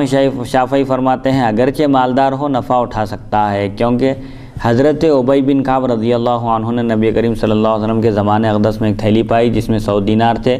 نبی پاک صلی اللہ علیہ وسلم نے انہیں حکم دیا کہ 1 سال تشہیر کریں پھر نفع اٹھائیں، اور حضرت ابی بن کعب رضی اللہ عنہ کثیر المال تھے، وہ مالدار صحابی تھے، اس کے باوجود انہوں نے لقطے سے نفع اٹھایا، فائدہ اٹھایا، اور دولت مند صحابہ کرام میں سے تھے، ان کا شمار دولت مند صحابہ میں ہوتا تھا۔ انہیں حضور اکرم صلی اللہ علیہ وسلم نے تشہیر کا حکم دیا، پھر مالک کے نہ ملنے پر استعمال کا حکم دیا۔ اگر گمشدہ چیز حلال نہ ہوتی تو حضرت علی رضی اللہ عنہ کے لیے بھی حلال نہ ہوتی، کیونکہ آپ نے بھی نبی کریم صلی اللہ علیہ وسلم کے زمانے اقدس میں 1 دینار پایا، اس کی تشہیر کی، پھر جب کوئی پہچاننے والا نہ ملا تو حضرت صلی اللہ علیہ وسلم نے انہیں کھانے کا حکم دیا۔ حالانکہ حضرت علی رضی اللہ عنہ کے لیے صدقہ جائز نہیں۔ بعض اہل علم نے بلا تشہیر گمشدہ چیز کھانے کی اجازت دی ہے جبکہ قلیل ہو۔ بعض فرماتے ہیں دینار سے کم ہو تو 1 ہفتہ تشہیر کرے۔ اسحاق بن ابراہیم رحمۃ اللہ علیہ کا یہی قول ہے۔ اب وہ ملنے والی چیز کے اوپر ہے، کوئی ایسی چیز ملی کہ جلدی خراب ہو جانے کا ڈر ہے، اندیشہ ہے، تو اب 1 سال تک تشہیر کیسے کر سکتے ہیں؟ اس کی معمولی چیز ہے، ملنے والی چیز، تو اس کے اعتبارات الگ ہیں۔ کھانے پینے کی چیز ہے، اب کھانے پینے کی چیز کب تک محفوظ رہتی ہے؟ 1 دن 2 دن، فریج میں نہیں رکھے تو اب 2 دن بھی نہیں رہتی، تو ایسی چیزوں کا حکم الگ ہے۔ کوئی ایسی چیز ہے جو خراب نہیں ہو سکتی جیسے گھڑی ہے یا استعمال کی کوئی چیز ہے، تو اس میں 1 سال تک اعلان کرنا ہے اس کا۔ حدیث نمبر 1390 حدثنا محمد بن بشار حدثنا ابو بکر الحنفی حدثنا الضحاک بن عثمان حدثني سالم ابو النضر عن بصر بن سعید عن زید بن خالد الجہنی ان رسول اللہ صلی اللہ علیہ وسلم سئل عن اللقطة فقال عرفها سنة فإن اعترفت فأدها وإلا فعرف عقاصها ووكاءها وعددها ثم كلها فإن جاء صاحبها فأدها۔ هذا حديث حسن صحيح غريب من هذا الوجه۔ وقال أحمد بن حنبل أصح شيء في هذا الباب هذا الحديث، والعمل على هذا عند بعض أهل العلم من أصحاب النبي صلى الله عليه وسلم وغيرهم رخصوا في اللقطة إذا عرفها سنة فلم يجد من يعرفها ينتفع بها، وهو قول الشافعي وأحمد وإسحاق۔ حضرت زید بن خالد جوہنی رضی اللہ عنہ سے روایت ہے، نبی کریم صلی اللہ علیہ وسلم سے گم شدہ چیز کا حکم پوچھا گیا۔ آپ نے فرمایا 1 سال اس کی تشہیر کرو، اگر مالک مل جائے تو واپس کر دو، ورنہ اس کا برتن، بندھن اور اس کی تعداد ذہن نشین کر لو، پھر اسے کھاؤ، اس کے بعد مالک آ جائے تو اسے دے دو۔ مطلب یہ ہے کہ اگر کوئی شخص استعمال کر لیا یا 1 سال تک تشہیر کرنے کے باوجود اس کا مالک نہیں آیا، اس کے بعد وہ مالدار تھا، کسی غریب کے حوالے کر دیا، کسی غریب کو دے دیا وہ چیز، اب مالک آ جائے تو پھر دینا لازمی ہے اس کے اوپر۔ اس کا مالک اگر مطالبہ کرنے کے لیے آ جائے تو پھر ایسی صورت میں پھر وہ سب چیزیں ذہن میں رکھ کے اس کا حوالے کر دینا چاہیے وہ چیز۔ اگرچہ کہ 1 سال گزرنے کے بعد آئے، ہاں 1 سال گزرنے کے بعد بھی آئے تو حوالے کرنا ہے۔ اسی سند سے اور یہ حدیث حسن صحیح ہے اور اسی سند سے غریب ہے۔ امام احمد بن حنبل رحمۃ اللہ علیہ فرماتے ہیں اس باب میں سب سے زیادہ صحیح یہی حدیث ہے۔ بعض صحابہ کرام اور دیگر علماء کا اس پر عمل ہے۔ انہوں نے گمشدہ چیز سے 1 سال تشہیر کے بعد مالک نہ ملنے کی صورت میں نفع حاصل کرنے کی اجازت دی ہے۔ امام شافعی، امام احمد اور امام اسحاق رحمہ اللہ کا یہی قول ہے۔ 1 سال تک تشہیر کرنے کے بعد، اعلان کرنے کے بعد، اگر لقطہ پانے والا شخص جس کو وہ چیز ملی ہے وہ چاہے تنگ دست ہو یا مالدار ہو امام احمد بن حنبل، امام شافعی رحمۃ اللہ علیہما کے پاس اس چیز کو وہ استعمال کر سکتا ہے، جبکہ احناف کے پاس اگر مالدار ہے تو نہیں کر سکتا، تنگدست ہے تو کر سکتا ہے۔ تنگدست مانے غریب ہے، خود مستحق اور محتاج ہے تو وہ شخص کر سکتا ہے۔ لیکن پھر اس میں جو مسئلہ جو بدل رہا ہے کہ 1 سال کے بعد غریب رہو یا امیر رہو، جیسا امام احمد بن حنبل اور امام شافعی کے پاس اگر امیر بھی ہو 1 سال اس کی تشہیر کرنے کے بعد، اعلان کرنے کے بعد جو شخص کی وہ چیز ہے وہ اگر نہیں آیا تو وہ امیر شخص بھی اس کو استعمال کر سکتا ہے۔ غریب تو خیر ہر صورت میں مستحق ہے، استعمال کر سکتا ہے، ان کے پاس بھی کر سکتا، ہمارے پاس بھی کر سکتا ہے۔ غریب تو خیر 2 کے بعد بھی کر سکتا ہے، لیکن جب جو ہے وہ شخص 1 سال کے بعد واپس آئے، کیونکہ حضور فرما رہے ہیں جو چیز تم استعمال کر رہے ہو، جس شخص کی گمی ہوئی چیز تم کو ملے، تم اس کو 1 سال کے بعد جب استعمال کریں گے تو استعمال کرنے کے سے پہلے اس چیز کا یعنی تعداد مقرر کرو کہ بھائی وہ کتنے برتن ہیں، وہ کیا چیزیں ہیں، کتنی ہیں، کیا ہیں، تو اس کو کیا ہے کہ اندازے پہ جو ہے مطلب اندازے پہ نہیں بلکہ لکھائی پڑھی کر کے اس کو یاد رکھو۔ 1 سال کے بعد جب آپ استعمال کرنے کے بعد وہ آ جائے تو پھر غریب آدمی تو لوٹا نہیں سکیں گے نا، لوٹانے کی اس کے پاس طاقت نہیں رہیں گی، تو پھر وہ کیسا لوٹائیں گا؟ امیر آدمی لوٹا سکتا ہے، اس کے پاس لوٹانے کی طاقت ہے، تو غریب آدمی کے پاس لوٹانے کی طاقت تو غریب کے لیے نہیں ہے حکم، امیر کے لیے ہے۔ مالدار شخص اگر استعمال کر لیا ہے تو اب آنے کے بعد پھر اس کو واپس لوٹانا پڑتا وہ چیز۔ غریب تو ظاہر بات ہے 1 سال تشہیر کرنے کے بعد، اعلان کرنے کے بعد ہی استعمال کر رہا ہے، اور وہ بھی محتاج اور تنگدست ہونے کی وجہ سے استعمال کر رہا ہے۔ تو پھر مالک اگر 1 سال کے بعد آیا اور مطالبہ کرے تو غریب آدمی کو واپس لوٹانے کی ضرورت نہیں ہے، لیکن حقیقت میں غریب اور مستحق ہو، حقیقت میں مستحق ہونا چاہیے۔ حدیث نمبر 1391 باب ما جاء فی الوقف۔ حدثنا علی بن حجر حدثنا اسماعیل بن ابراہیم عن ابن عون عن نافع عن ابن عمر قال اصاب عمر ارضا بخیبر فقال یا رسول اللہ اصبت مالا بخیبر لم اصب مالا قط انفس عندي منه فما تأمرني قال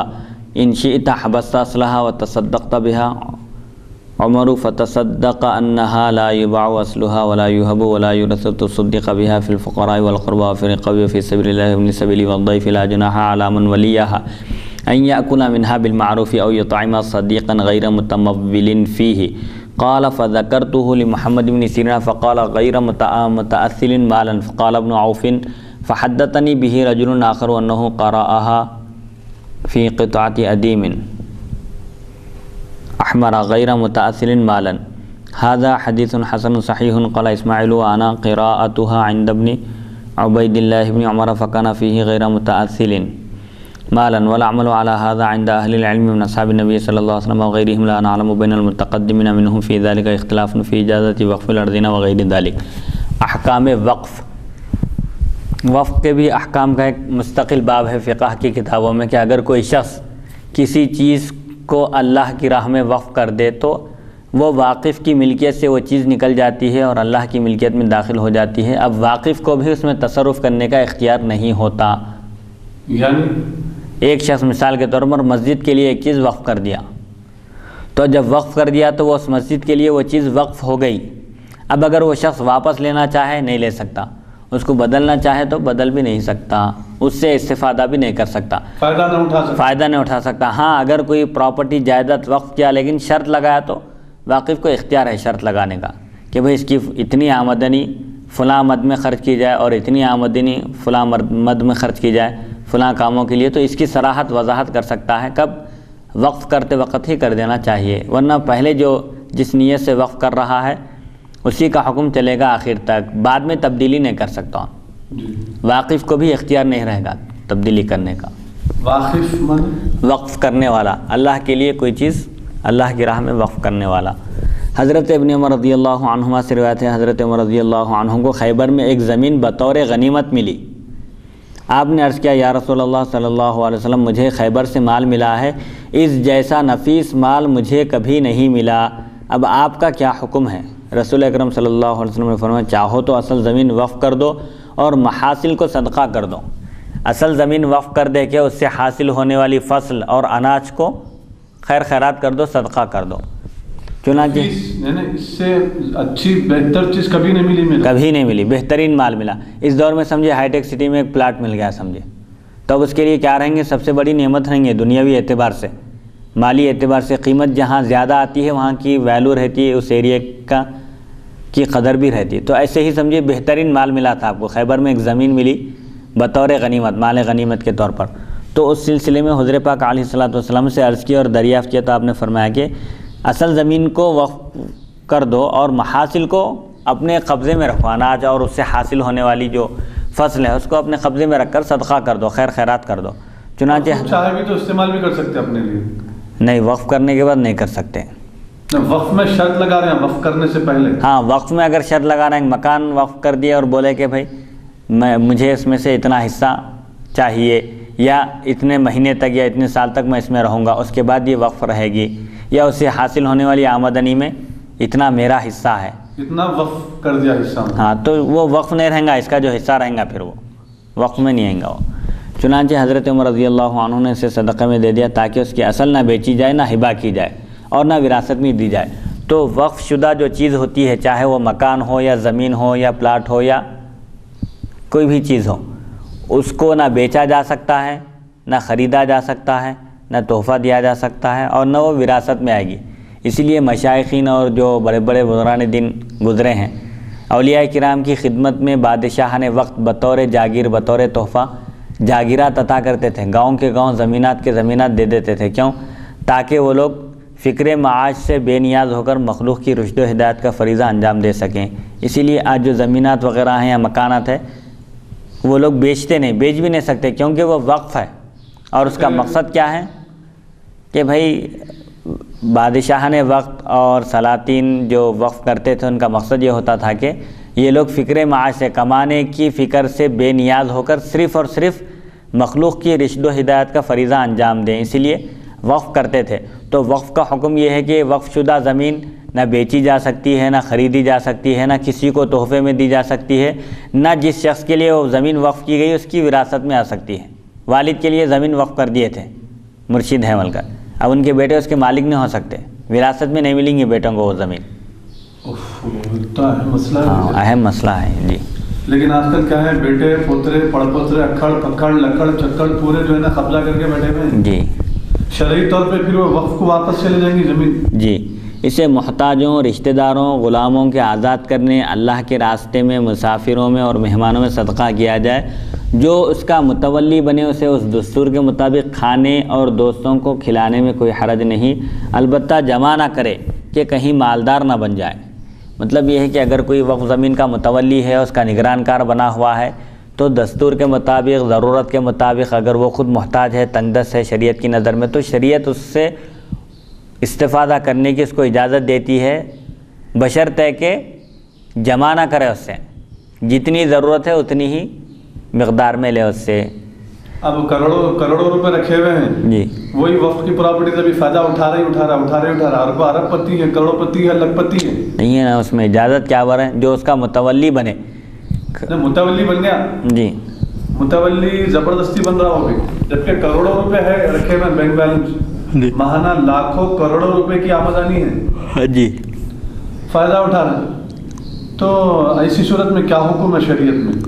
شریعت میں کیا ہے، کسی چیز پر زبردستی قبضہ کرنا درست نہیں ہے۔ اگر کوئی کروڑ پتی ہے اور وقف زمین کا متولی بن رہا ہے تو اجازت ہے اس کو، لیکن اس کا صحیح استعمال کرنا، اپنی ذات پر خرچ نہیں کرنا ہو، بلکہ مستحق اور محتاج لوگوں پر اور واقف کے منشے کے مطابق اس کا استعمال کرنا ہے۔ یہ متولی وقف کرنے والا، اللہ کی راہ میں دے دینے والا، جس مقصد کے لیے وقف کرا اسی مقصد میں صرف کرنا ہے اس کو۔ اور یہ پیسے لینے کی اجازت کب ہے اس کو متولی بننے کی صورت میں کہ اس کا ذریعہ معاش کوئی اور نہیں ہے، اسی نگرانی میں، اسی کام میں لگا ہوا ہے، اور اس کام کی وجہ سے وہ کوئی دوسری مصروفیت بھی اختیار نہیں کر سکتا۔ جیسا کہ حضرت ابوبکر صدیق رضی اللہ عنہ پر جب خلافت کی ذمہ داری کا بار ڈالا گیا تو اب دوسرے دن آپ کپڑے کی تجارت کے لیے نکل پڑے گھر سے، کپڑے کا وہ گٹھا لے کر۔ تو حضرت ابو عبیدہ اور عمر بن خطاب رضی اللہ عنہ سے ملاقات ہوئی راستے میں، انہوں نے کہا کہ اے اللہ کے رسول کے خلیفہ، آپ کہاں جا رہے ہیں؟ تو انہوں نے عرض کیا کہ میں بازار جا رہا ہوں۔ تو بولے ارے آپ تو خلیفہ بن گئے ہیں، اگر آپ بازار جائیں گے تو خلافت کی ذمہ داریاں کون سنبھالیں گے؟ تو حضرت فرمائے کہ میں اگر بازار نہیں گیا اور خرید و فروخت نہیں کیا، میں تجارت نہیں کیا، تو میرا گھر کیسے چلے گا؟ تو انہوں نے کہا کہ چونکہ اب ہم امت کی طرف سے آپ پر یہ ذمہ داری ڈالی گئی ہے خلافت کی، تو سب کے اتفاق سے آپ کو بیت المال سے ماہانہ گزارے کے لیے اخراجات کی تکمیل کے لیے آپ کو اتنا وظیفہ مقرر کیا جائے گا اور دیا جائے گا۔ تو چونکہ ایک کام کے لیے آدمی جب اپنا وقت دے رہا ہے، مصروفیت اس کی صرف امت کے کاموں کے لیے ہے، اب ایسے ہی ایک متولی بن گیا، وقف پراپرٹی کی حفاظت اور اس کو حاصل کرنا اور اس کے ذریعے مستحقین تک فائدے کو پہنچانا اگر اس کا مقصد ہے، اور کوئی دوسرا راستہ انہیں اختیار نہیں کر سکتا معاش کے لیے، تو اس کو اجازت ہے۔ جیسے تنخواہ دینے کا جو رواج ہے نا بھائی، ایک شخص سے آپ کام لے رہے ہیں، اس کی صلاحیتوں کا استعمال کر رہے ہیں، اس کی صلاحیتوں سے فائدہ اٹھاتے ہوئے اس کو ایک عہدہ دیا آپ، تو عہدہ دینے کی وجہ سے ان کوئی دوسرا کام نہیں کر سک رہا، اس کا وقت ادھر مصروف ہو گیا، اس وجہ سے اس کو تنخواہ دی جا رہی ہے، مشاہرہ دیا جا رہا ہے۔ تو ایسے ہی اگر کوئی وقف کی ذمہ داری سنبھالا ہوا ہے اور کوئی دوسری مصروفیت اس مصروفیت کے ساتھ جاری نہیں رکھ سکتا، تو اس کو اجازت ہے کہ اس وقف میں سے اس کی بھی آمدنی مقرر کی جائے، اس کی بھی تنخواہ۔ جیسے زکوٰۃ وصول کرنے والوں کو حضور پاک علیہ الصلوۃ والسلام کے عہد مبارک میں بھی ان کی تنخواہ دی جاتی تھی، یعنی ان کا محنتانہ سمجھیے۔ راوی کہتے ہیں میں نے محمد بن سیرین رحمۃ اللہ علیہ سے ذکر کیا تو انہوں نے فرمایا اسے مال اکٹھا کرنے کا ذریعہ نہ بنائیں، وقف کی زمینات کا متولی بن کر، اس کی ذمہ داری سنبھال کر، نگران کار بن کر آمدنی جمع کرنے کا ذریعہ نہ بنائے اسے، بلکہ واقف کا جو مقصد اور منشا تھا اس کی تکمیل میں لگا رہے، اس کو پورا کرنے میں مصروف رہے۔ ابن عوف فرماتے ہیں ایک دوسرے آدمی نے مجھ سے بیان کیا کہ اس نے ایک سرخ چمڑے کے ٹکڑے پر غیر متعسل کے الفاظ پڑھے، یہ حدیث حسن صحیح ہے، یعنی مالدار بننا نہیں، اس کے ذریعے اس کو مال کمانے کا، مال اکٹھا کرنے کا، بینک بیلنس جمع کرنے کا وہ ذریعہ نہ بنائے۔ اسماعیل فرماتے ہیں میں نے ابن عبید اللہ بن عمر کے پاس پڑھا، اس میں بھی یہی الفاظ سے بعض صحابہ اور علماء کے نزدیک اس پر عمل ہے۔ ہم زمین وغیرہ کو وقف کرنے میں متقدمین کے درمیان کوئی اختلاف نہیں پاتے۔ اگر کوئی شخص اپنی زمین اللہ کے لیے وقف کرنا چاہے مسجد کے لیے ہو یا مدرسے کے لیے ہو یا رفاہی کاموں کے لیے ہو یا سرائے خانے بنانے کے لیے ہو یا فلاحی کام، لوگوں کو فائدہ پہنچانے کے کام، ان کاموں کے لیے زمین وقف کرنا چاہے تو کر سکتا ہے، اس میں کسی کا کوئی اختلاف نہیں ہے۔ حدیث نمبر 1392، ورثہ کو نقصان پہنچانے کی نیت نہ ہو، ورثہ کو نقصان پہنچانے کی نیت نہ ہو۔ اسباب اور قرائن سے اس کا اندازہ ہو سکتا ہے، مرض الموت میں ہے، سکرات کا عالم طاری ہے، ویسے وقت وصیت کر رہے ہیں، تو خود بخود اس سے اندازہ ہو جاتا ہے کہ وہ ورثہ کو نقصان پہنچانا چاہ رہے ہیں۔ اسی لیے وصیت کے بارے میں بھی آیا ہے کہ وصیت اگر کوئی کرے تو صرف ثلث میں نافذ ہوگی، 1/3 میں وصیت جاری ہوگی، پورے مال میں نہیں ہوگی، اگرچہ کہ وہ پورے مال کی وصیت کرے۔ لیکن پھر بھی یہ مرض الموت میں نہیں ہے، ہوش آواز میں ہے، بہترین صحت ہے، لیکن اس کے باوجود اپنی زندگی میں کافی دولت، یعنی 1 لاکھ روپے، ایک میں مثال دے رہا ہوں، 1 لاکھ روپے ہیں، 1 لاکھ روپے میں انہیں 80,000 یا پورے 1 لاکھ روپے لوگوں میں خیرات کرنا چاہتا ہے، تقسیم کرنا چاہتا ہے، اور اپنی اولاد کو نہیں دے رہا اور اولاد کو جو ہے تقسیم نہیں کر رہا ہے، تو ایسی صورت میں شریعت کا کیا حکم ہے؟ ایسی صورت میں شریعت کا حکم یہ ہے کہ ایک حدیث شریف میں ہے، ایک صحابی حضور پاک علیہ الصلوۃ والسلام سے عرض کیا کہ میں اپنا پورا مال اللہ کی راہ میں وقف کر دینا چاہتا ہوں، تو حضور فرمائے نہیں۔ پھر عرض کیا کہ آدھا مال، آپ فرمائے آدھا بھی نہیں۔ پھر انہوں نے عرض کیا کہ ثلث، 1/3، تو فرمایا کہ 1/3 ٹھیک ہے، یہ بھی بہت ہے، 1/3 بھی۔ تم اللہ کی راہ میں وقف کرنے سے بہتر یہ ہے کہ تم اپنی آل اولاد کو مستغنی کر دو، بے نیاز کر دو۔ آدمی اللہ کی راہ میں وقف کر دیا لیکن اس کی اولاد لوگوں کے آگے ہاتھ پھیلا کر مانگ رہی ہے، محتاج اور تنگ دست ہو گئی، ایسا نہیں چھوڑنا ہے۔ شریعت کے جو احکام ہیں اور قوانین ہیں اس میں کسی کی حق تلفی بھی نہیں ہے۔ آپ نیکی کے کام آپ بہت کر رہے ہوں گے، باہر آپ بہت سارے لوگوں کے ساتھ خیر خواہی کر رہے ہیں لیکن گھر میں چراغ تک نہیں سلگ رہا آپ کے، یہ بھی غلط ہے۔ پہلے گھر والوں کا حق ہے، وابدأ بمن تعول فرمایا حضور، اسی لیے سب سے پہلے ان لوگوں سے شروع کرو تم جن کا تم پر حق ہے، جو تمہارے زیر پرورش ہیں، ان کا پہلے حق ہے۔ ان کو چھوڑ کر آپ باہر خیر خیرات کر رہے ہیں، دعوتاں کر رہے ہیں، بڑے لوگوں کو کھلا رہے ہیں پلا رہے ہیں، پوچھوں گے ایسے شخص سے قیامت کے دن، کیونکہ پہلے رشتہ داروں کا حق ہے، رشتہ داروں میں بھی پہلے بیوی بچوں کا حق ہے، پہلے ان کی ذمہ داری پوری کرنا ہے، ان کے حقوق ادا کرنا ہے، اس کے بعد بچے تو آپ دوسروں کا خیال کرنا ہے،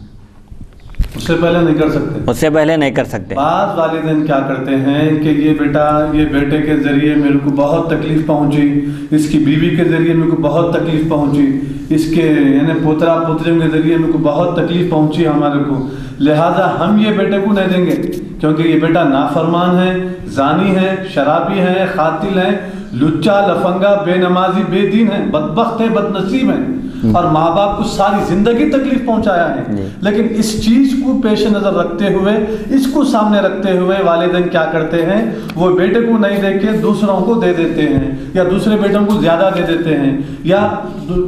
اولاد کے علاوہ کسی اور کو اگر دے دیتے ہیں جی، تو پھر ایسے موقع پہ شریعت کا کیا حکم ہے؟ پہلی بات تو یہ ہے کہ اگر ماں باپ اپنی زندگی میں اپنی پراپرٹی جائیداد تقسیم کر رہے ہیں تو اس میں ماں باپ کو اختیار ہے، کسی کو زیادہ دے کسی کو کم دے، لیکن انصاف کا تقاضا یہ ہے، جیسے ابھی سے پہلے ایک حدیث گزری کہ اولاد کے درمیان اگر کوئی چیز تقسیم کی جائے تو تحفتاً کوئی چیز دی جائے گفٹ کے طور پر، تو سب کے درمیان انصاف کرنا ضروری ہے تاکہ کسی کا دل نہ ٹوٹے، کسی کے دل میں خلش باقی نہ رہے والدین کے تعلق سے۔ بھئی پوری زندگی گزر گئی، اب انتقال کا وقت قریب ہے یا اور وقت باقی ہے، لیکن ایک نہ ایک دن تو ان کو بھی گزرنا ہے دنیا سے، تو سب کے ساتھ اچھا سلوک کر کے گزرنا چاہیے۔ تو ماں باپ اپنے بیٹوں میں سے کسی کو محروم بھی نہیں کر سکتے، عطا کرنا ہے، اپنی زندگی میں دینا ہے، تو اس میں بھی عدل و انصاف کو پیش نظر رکھنے کی تعلیم دی گئی ہے اسلام میں۔ اور انتقال کے بعد تو ان کا کوئی اختیار باقی نہیں رہتا، شریعت کا جو اختیار ہے اور شریعت کے جو احکام ہیں کہ لڑکے کو 2 حصے اور لڑکی کو 1 حصہ، یہ جاری ہو کر رہے گا۔ انتقال کے بعد کسی کا کوئی بس نہیں چلتا، کوئی اختیار نہیں چلتا۔ لیکن پھر بھی شریعت میں جیسا کہ میرے ذہن میں ایسا جو ہے یاد ہے کہ میں چند روز پہلے کچھ ہمارے مفتیان کرام سے میں بیٹھا ہوا تھا مجلس میں، تو کچھ لوگ سوال کرنے کے لیے آئے، تو وہ لوگ بتا رہے تھے کہ آپ کو حق ہے زندگی میں، اگر اولاد بھی ہے تو اولاد کو نہیں دے کے آپ پورا مال یا مسجد کو بھی تقسیم کر سکتے ہیں، یا ہمارے مدرسے کو بھی دے سکتے ہیں، یا جس کو چاہیں آپ پورا مال تقسیم کر سکتے ہیں، یہ آپ کو زندگی میں اختیار ہے، زندگی میں اختیار ہے جی۔ لیکن پھر بھی اولاد کو رکھتے ہوئے پورا مال اب ادھر ادھر دے دے رہے ہیں، آدھے سے زیادہ مال تقسیم کر دے رہے ہیں، تو کیا شریعت میں اس کی پکڑ ہوگی؟ اب اختیار ہے رہنے کا مطلب کیا ہے؟ اجازت ہے ہونے کے بعد کا پھر مطلب ختم ہو جائے گا نا۔ اجازت ہے بول دیا تو اس کا مطلب یہ ہے کہ آپ اولاد کو نہیں دیتے ہوئے بھی زندگی میں آپ کسی کو بھی پورا جائیداد تقسیم کر سکتے ہیں جی، اس کی اجازت ہے زندگی میں، اس کی اجازت ہے۔ لیکن بہتر یہ ہے اگر کوئی والد اس طرح کرنا چاہے تو ان کو اجازت ہے، اختیار ہے، لیکن شریعت کے جو رہنمایانہ اصول ہیں کہ والدین کے اولاد پر حقوق ہیں اور اولاد پر والدین کے حقوق ہیں، ایک دوسرے کے حقوق ادا کرتے ہوئے چلنے کا نام ہی انسانیت ہے اور ہمدردی ہے اور اسلام کے تقاضوں کی تکمیل ہے۔ تو والدین کو اس بات کا اختیار ہے کہ اپنی زندگی میں اپنی پوری پراپرٹی، اپنی پوری جائیداد اللہ کے لیے وقف کر دیں، مدرسے کو دیں، چاہے مسجد کو دیں، یا کسی بھی ضرورت مند ادارے کو یا یتیم خانے کو دے سکتے ہیں۔ لیکن حضور پاک علیہ الصلوۃ والسلام کے ارشادات کی روشنی میں، جیسا کہ آپ ایک صحابی سے فرمایا کہ بھائی تمہارا اپنی اولاد کو عطا کرنا اور ان کو بے نیاز کر دینا اور ان کو لوگوں کے آگے ہاتھ پھیلانے سے روک دینا، یہ بہتر ہے۔ ماں باپ اپنی اولاد کو چھوڑ دیے، تنگ دست ہے اولاد، ان کو چھوڑ کر اگر پورا اللہ کی راہ میں وقف کر دی تو اولاد لوگوں کے آگے ہاتھ پھیلائے گی، اور مانگنا بھی شریعت میں سخت منع ہے۔ حضرت پاک علیہ الصلوۃ والسلام نے فرمایا کہ جو بلا ضرورت مانگتا ہے وہ قیامت کے دن آئے گا اس حال میں کہ اس کے چہرے پر گوشت تک نہیں ہوگا۔ یعنی بڑی سخت وعید ہے مانگنے کی اسلام میں کہ ہاتھ پھیلانا نہیں کسی کے آگے۔ حتیٰ کہ ایک صحابی آ کے حضرت پاک علیہ الصلوۃ والسلام سے عرض کیا تو آپ فرمایا کہ لوگوں کے آگے ہاتھ پھیلانے سے بہتر یہ ہے کہ تم کلہاڑی لے کر جنگل جاؤ اور لکڑیاں کاٹ کر لا کر بیچو۔ مطلب یہ ہے کہ آدمی محنت کرنا چاہیے، کوئی پیشہ اختیار کرنا چاہیے، محنت مزدوری کے کام کر کے خود مکتفی ہونا یہ بہتر ہے لوگوں کے آگے ہاتھ پھیلانے سے۔ اور ایک صحابی سے کو وصیت فرمایا حضور کے کسی سے کبھی کوئی چیز نہیں مانگنا، تو صحابی کے بارے میں حدیث میں آیا ہے کہ حتیٰ کہ وہ گھوڑے پر سوار ہوتے اور ان کا کوڑا نیچے گر جاتا، گھوڑے کو ہانکنے کا، اس کو آگے بڑھانے کا، ہنٹر اگر نیچے گر جاتا تو وہ خود اتر کر لیتے تھے، کسی سے پوچھتے نہیں تھے، کسی سے یہ نہیں کہتے تھے کہ مجھے وہ چیز اٹھا کر دو۔ یہاں تک احتیاط تھی صحابہ کرام کی۔ تو چونکہ اسلام میں مانگنے کی سخت ممانعت اور مذمت آئی ہے، اسی لیے والدین کو چاہیے کہ اولاد چاہے کتنی ہی نافرمان کیوں نہ ہو، وہ اپنے تحمل کا مظاہرہ کریں اور اپنے اخلاق کا اور اپنے ظرف کا مظاہرہ کریں، اولاد کے اخلاق کو نہ دیکھیں بلکہ اللہ کے لیے ان کو خود مکتفی کر کے جائیں۔ اختیار تو ہے ان کو اس بات کا کہ وہ اپنی زندگی میں جس کو چاہے، کسی ایک بیٹے کو بھی پوری جائیداد دے دیں تو کوئی دوسرا اعتراض نہیں کر سکتا، لیکن اسلام میں دل شکنی کی بھی بڑی مذمت آئی ہے کہ کسی کا دل نہیں توڑنا ہے۔ مطلب باہر گناہ میں چھوں گا، گناہ میں ہی آئیں گا، وہ گناہ میں ہی آئیں گا، ایسا کرنا مناسب نہیں ہے۔ ایسا کرنا مناسب نہیں۔ شرط یہ ہے کہ آپ مرنے کے بعد کی کنڈیشن نہیں رہنا جی ہمارے انتقال کے بعد یہ پوری جائیداد مسجد کے لیے وقف ہے، یہ پوری جائیداد مدرسے کے لیے وقف دیں گے، فلاں شخص جو اولاد میں تو کوئی بھی ہماری خدمت نہیں کرے جی، لیکن بعض خلیرے پھپھیرے چچیرے بھتیجا بھتیجی وہ لوگ آگے کیا کرتے، خدمت کرتے ہیں، سگی اولاد خدمت نہیں کری بولے کیا کرتے، پوری اپنی جائیداد دولت اپنی زندگی میں کیا کرتے، مرنے کے بعد ہمارے یہ جو ہماری خدمت کر رہا ہے یہ پوری جائیداد دولت اسی کے لیے وقف ہے، یہ وصیت ہے، اور وصیت چلے گی کیونکہ آپ زندگی میں مرنے کے بعد کیا کر رہے ہیں نا جی، وصیت وارث کے حق میں اگر کر رہے ہیں تو درست نہیں ہے، کیونکہ وارث کا آلریڈی حصہ مقرر ہے شریعت میں، وصیت کرنے کی ضرورت ہی نہیں ہے، وصیت کرو یا مت کرو ہر صورت میں ملنے ہی والا ہے اس کو۔ غیر وارث کے حق میں وصیت کیے ہیں، پورے مال کی کیے تو وہ وصیت باطل ہے، نافذ نہیں ہوگی، بلکہ ثلث مال میں نافذ ہوگی، 1/3 حصے میں، مال کے 3/3 کر کے 3 حصے کر کے 1 حصے میں وصیت جاری کی جائے گی۔ جیسا 100% میں سے کتنا فیصد، ایک مثال 33% دیا جائے جی، وہ بھی اگر انہوں نے کنڈیشن لگائے کہ ہمارے مرنے کے بعد یہ ہماری پوری جائیداد دولت کا تو مالک رہیں گا، بلکہ ایسی اگر کنڈیشن لگا جی تو پھر اس کو صرف 33% ملیں گا، زیادہ سے زیادہ۔ ہاں، کیونکہ کسی بھی انسان کا انتقال ہونے کے بعد اس کے طریقے سے اگر وہ کوئی مال چھوڑ کر مرا ہے تو 4 چیزیں ہیں وہاں پر۔ سب سے پہلے اس کے مال سے اس کی تجہیز اور تکفین کی جائے گی، یعنی اس کے کفن دفن کا انتظام کیا جائے گا۔ تجہیز اور تکفین ہونے کے بعد دوسرا مرحلہ رہے گا اس کے قرضوں کی ادائیگی کا۔ اگر میت کے ذمے قرض باقی تھا، مہر بھی قرض میں ہے، مہر باقی تھا بیوی کا ہو یا کسی سے قرض لیا تھا ادا نہیں کیا، باقی ہے ابھی، تو دوسرے نمبر پر اس کے قرض ادا کیے جائیں گے اس کے اصل مال سے پورے۔ قرض ادا کرنے کے بعد دیکھیں گے کہ اگر وہ وصیت کیا ہے اور غیر وارث کے حق میں وصیت کیا ہے تو ثلث مال کی وصیت جاری کی جائے گی۔ تجہیز اور تکفین اور قرض ادا کرنے کے بعد جتنا مال باقی ہے اس کے 3 حصے کر کے 1 حصے میں وصیت جاری کی جائے گی۔ اس کے بعد پھر 4تھے نمبر پر اس کے جو رشتہ دار ہیں، ورثہ ہیں، جن کو حق ملنا چاہیے شریعت کی روشنی میں، ان کے درمیان تقسیم کیا جائے گا مال۔ حدیث نمبر 1392 حدثنا علی بن حجر حدثنا اسماعیل بن جعفر عن العلاء ابن عبد الرحمن عن ابیہ عن ابی ہریرہ ان رسول اللہ صلی اللہ علیہ وسلم قال اذا مات الانسان انقطع عنه عمله الا من 3 صدقۃ جاریۃ وعلم ينتفع به وولد صالح يدعو له هذا حدیث حسن صحیح۔ حضرت ابو ہریرہ رضی اللہ عنہ سے روایت نبی اکرم صلی اللہ علیہ وسلم نے فرمایا جب انسان مر جاتا ہے تو اس کے اعمال ختم ہو جاتے ہیں، البتہ 3 عمل باقی رہتے ہیں، صدقہ جاریہ، نفع بخش علم، اور نیک اولاد جو اس کے لیے دعا کرے، جو اس کے حق میں دعا کرے۔ یہ حدیث حسن صحیح ہے۔ انسان کا جب انتقال ہو جاتا ہے تو اس کا اعمال نامہ بند کر دیا جاتا ہے، ختم ہو جاتا ہے، وہ کوئی عمل نہیں کر سکتا، لیکن 3 اعمال دنیا میں اس کے ایسے ہیں جن کا ثواب اور جن کا اجر اس کے انتقال کے بعد بھی جاری رہتا ہے بلا انقطاع، بغیر ختم ہوئے کے۔ ان میں سب سے پہلی چیز صدقہ جاریہ ہے۔ جاری رہتا ہے کا مطلب یہ ہے کہ ملتے رہتا ہے، باقی رہتا ہے۔ صدقہ جاریہ جیسے کوئی ایک کنواں کھدوا دیے، کنواں بول کر ہی نہیں، جہاں جس چیز کی ضرورت ہے اشد اس چیز کو فراہم کر دینا، یہ بھی صدقہ جاریہ ہے۔ صحابہ کرام جب ہجرت کر کے مکہ سے مدینہ منورہ تشریف لائے، حاضر ہوئے وہاں پر، تو وہاں ایک بئر روما تھا، یہودی کا کنواں تھا، جس کنویں کا پانی انتہائی شیریں اور میٹھا تھا، پینے کے پانی کا کنواں تھا، اور اس یہودی کی گزر بسر اسی کنویں پر تھی،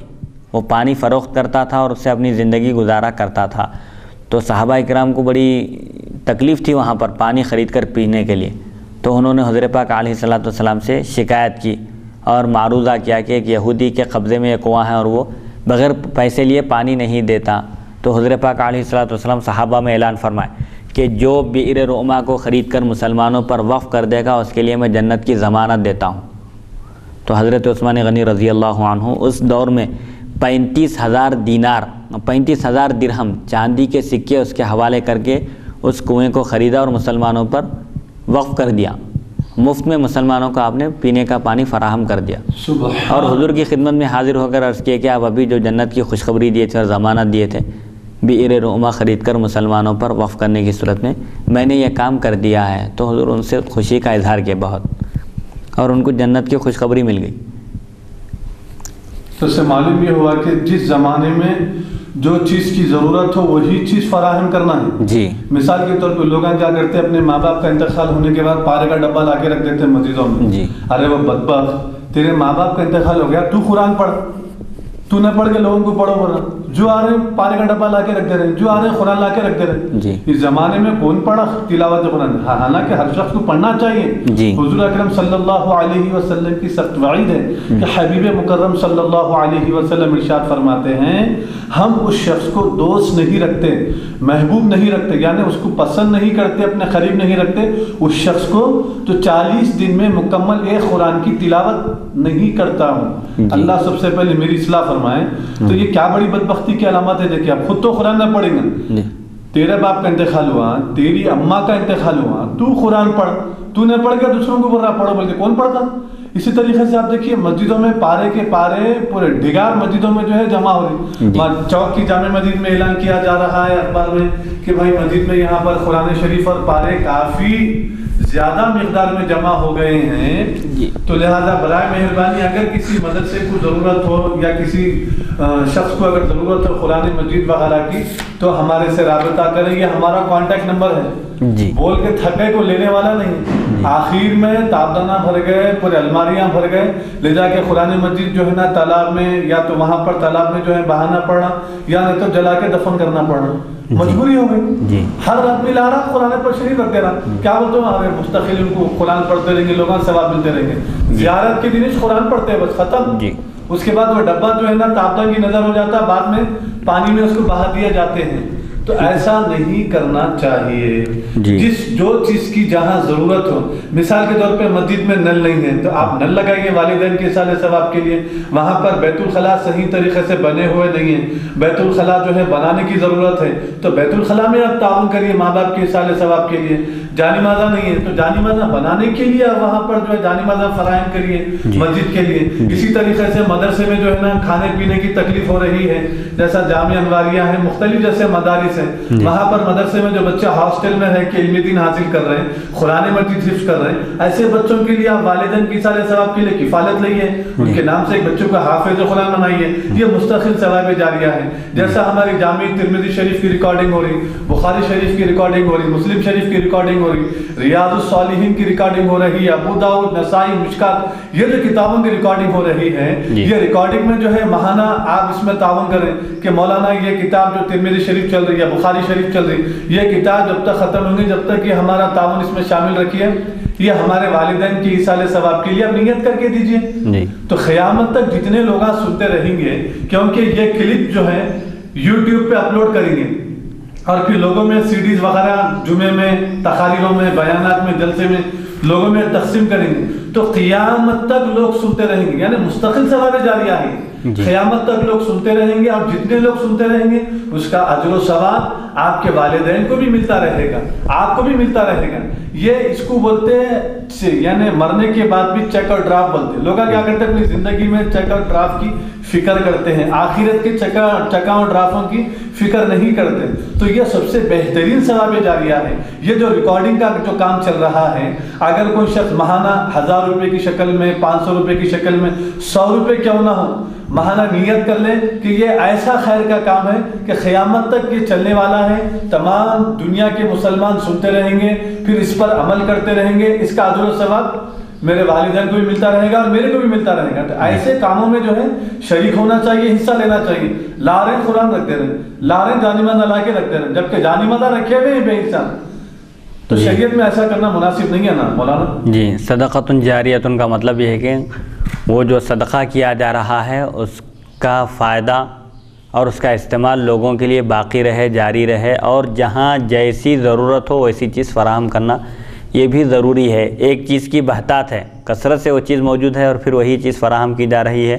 تو تحصیل حاصل ہے، اس کا کوئی فائدہ نہیں ہوگا۔ اسی لیے جہاں جس چیز کی ضرورت ہے اس چیز کو فراہم کر دیا جائے، اور اس حدیث شریف سے ایصال ثواب کا بھی ثبوت ملتا ہے، جیسا کہ بعض گمراہ فرقے اس کا انکار کرتے ہیں کہ انتقال کے بعد کوئی کسی کو کچھ فائدہ نہیں پہنچا سکتا، یہ خود اگر انتقال کرنے والا صدقہ جاریہ کر دے تب بھی فائدہ پہنچتا ہے، وہ نہیں کر سکا لیکن اس کی اولاد کر رہی ہے کہ والدین کی طرف سے میں مسجد میں بورویل کھدوا رہا ہوں، فلاں جگہ فلاں چیز فراہم کر رہا ہوں، تو والدین کے بجائے والدین کی طرف سے اگر اولاد بھی کرے تو اس کا ثواب پہنچتا ہے، یا ریکارڈنگ میں شامل ہو رہے ہیں ہمارے، ریکارڈنگ میں شامل ہو یا جس طرح کے بھی دین کے خیر کے کاموں میں شامل ہو رہے ہیں اور ایسے کاموں میں شامل ہو رہے ہیں جس کا فائدہ دنیا میں بھی ہوتا ہے اور آخرت میں بھی اور اللہ کی خوشنودی مطلوب ہے، تو وہاں پر برابر اس کو اس کا ثواب ملے گا۔ یعنی مطلب کا مطلب یہ ہے کہ بھائی اللہ کو راضی کرنا، اللہ کو خوش کرنا مقصد ہے جی، تو اس کا فائدہ دنیا میں بھی ہوگا آخرت میں بھی ہوگا جی، اور دنیا میں فائدہ اس طریقے سے ہوگا کہ وہ بڑے بڑے حادثات سے محفوظ رہے گا، ایکسیڈنٹ سے محفوظ رہے گا جی، بڑی ناگہانی صورت جو خطرناک موت ہونے والی ہے اس سے اللہ تعالیٰ اس کو بچا لیں گا، بڑی بڑی بلایوں سے اللہ تعالیٰ اس کو بچا لے گا اپنے فضل سے جی، دنیا میں بھی ہوگا اور آخرت میں بھی، اور سب کو فائدہ ہوگا،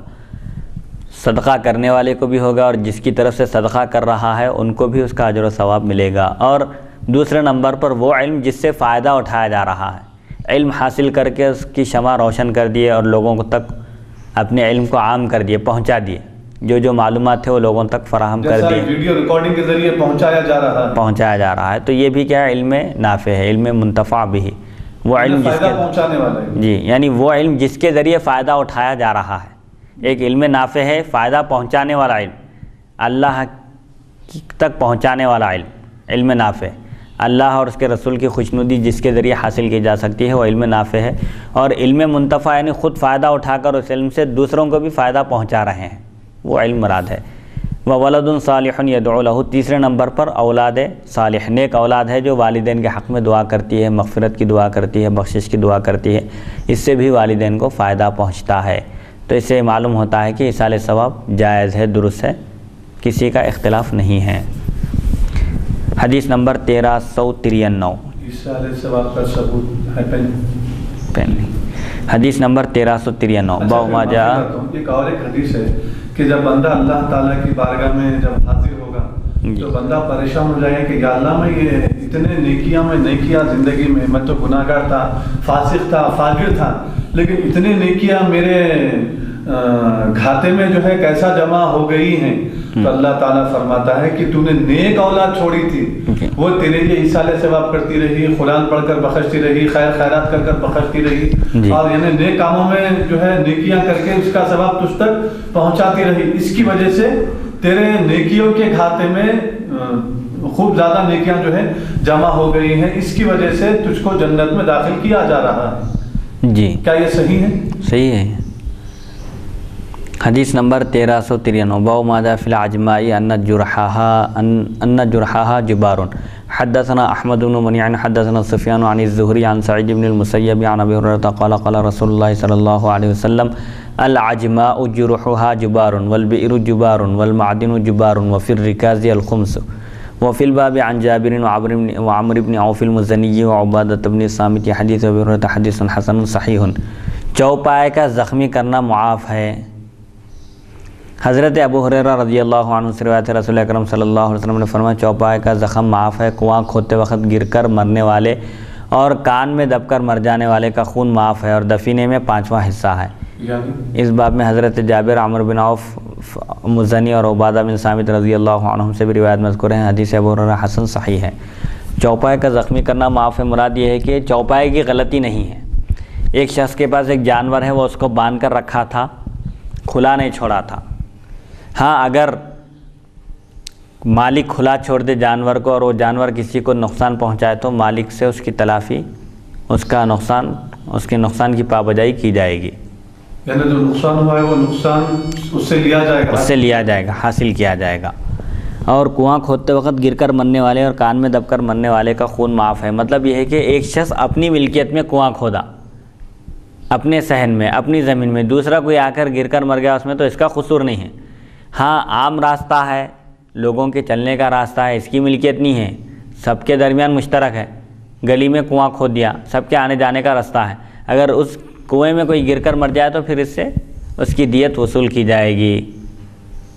اپنی ملکیت میں کھودے اور کوئی آ کر گر کر مر جائے تو اس کا کوئی قصور نہیں ہے، وہاں پر معاف ہے۔ اور دفینے میں 5واں حصہ ہے، پہلے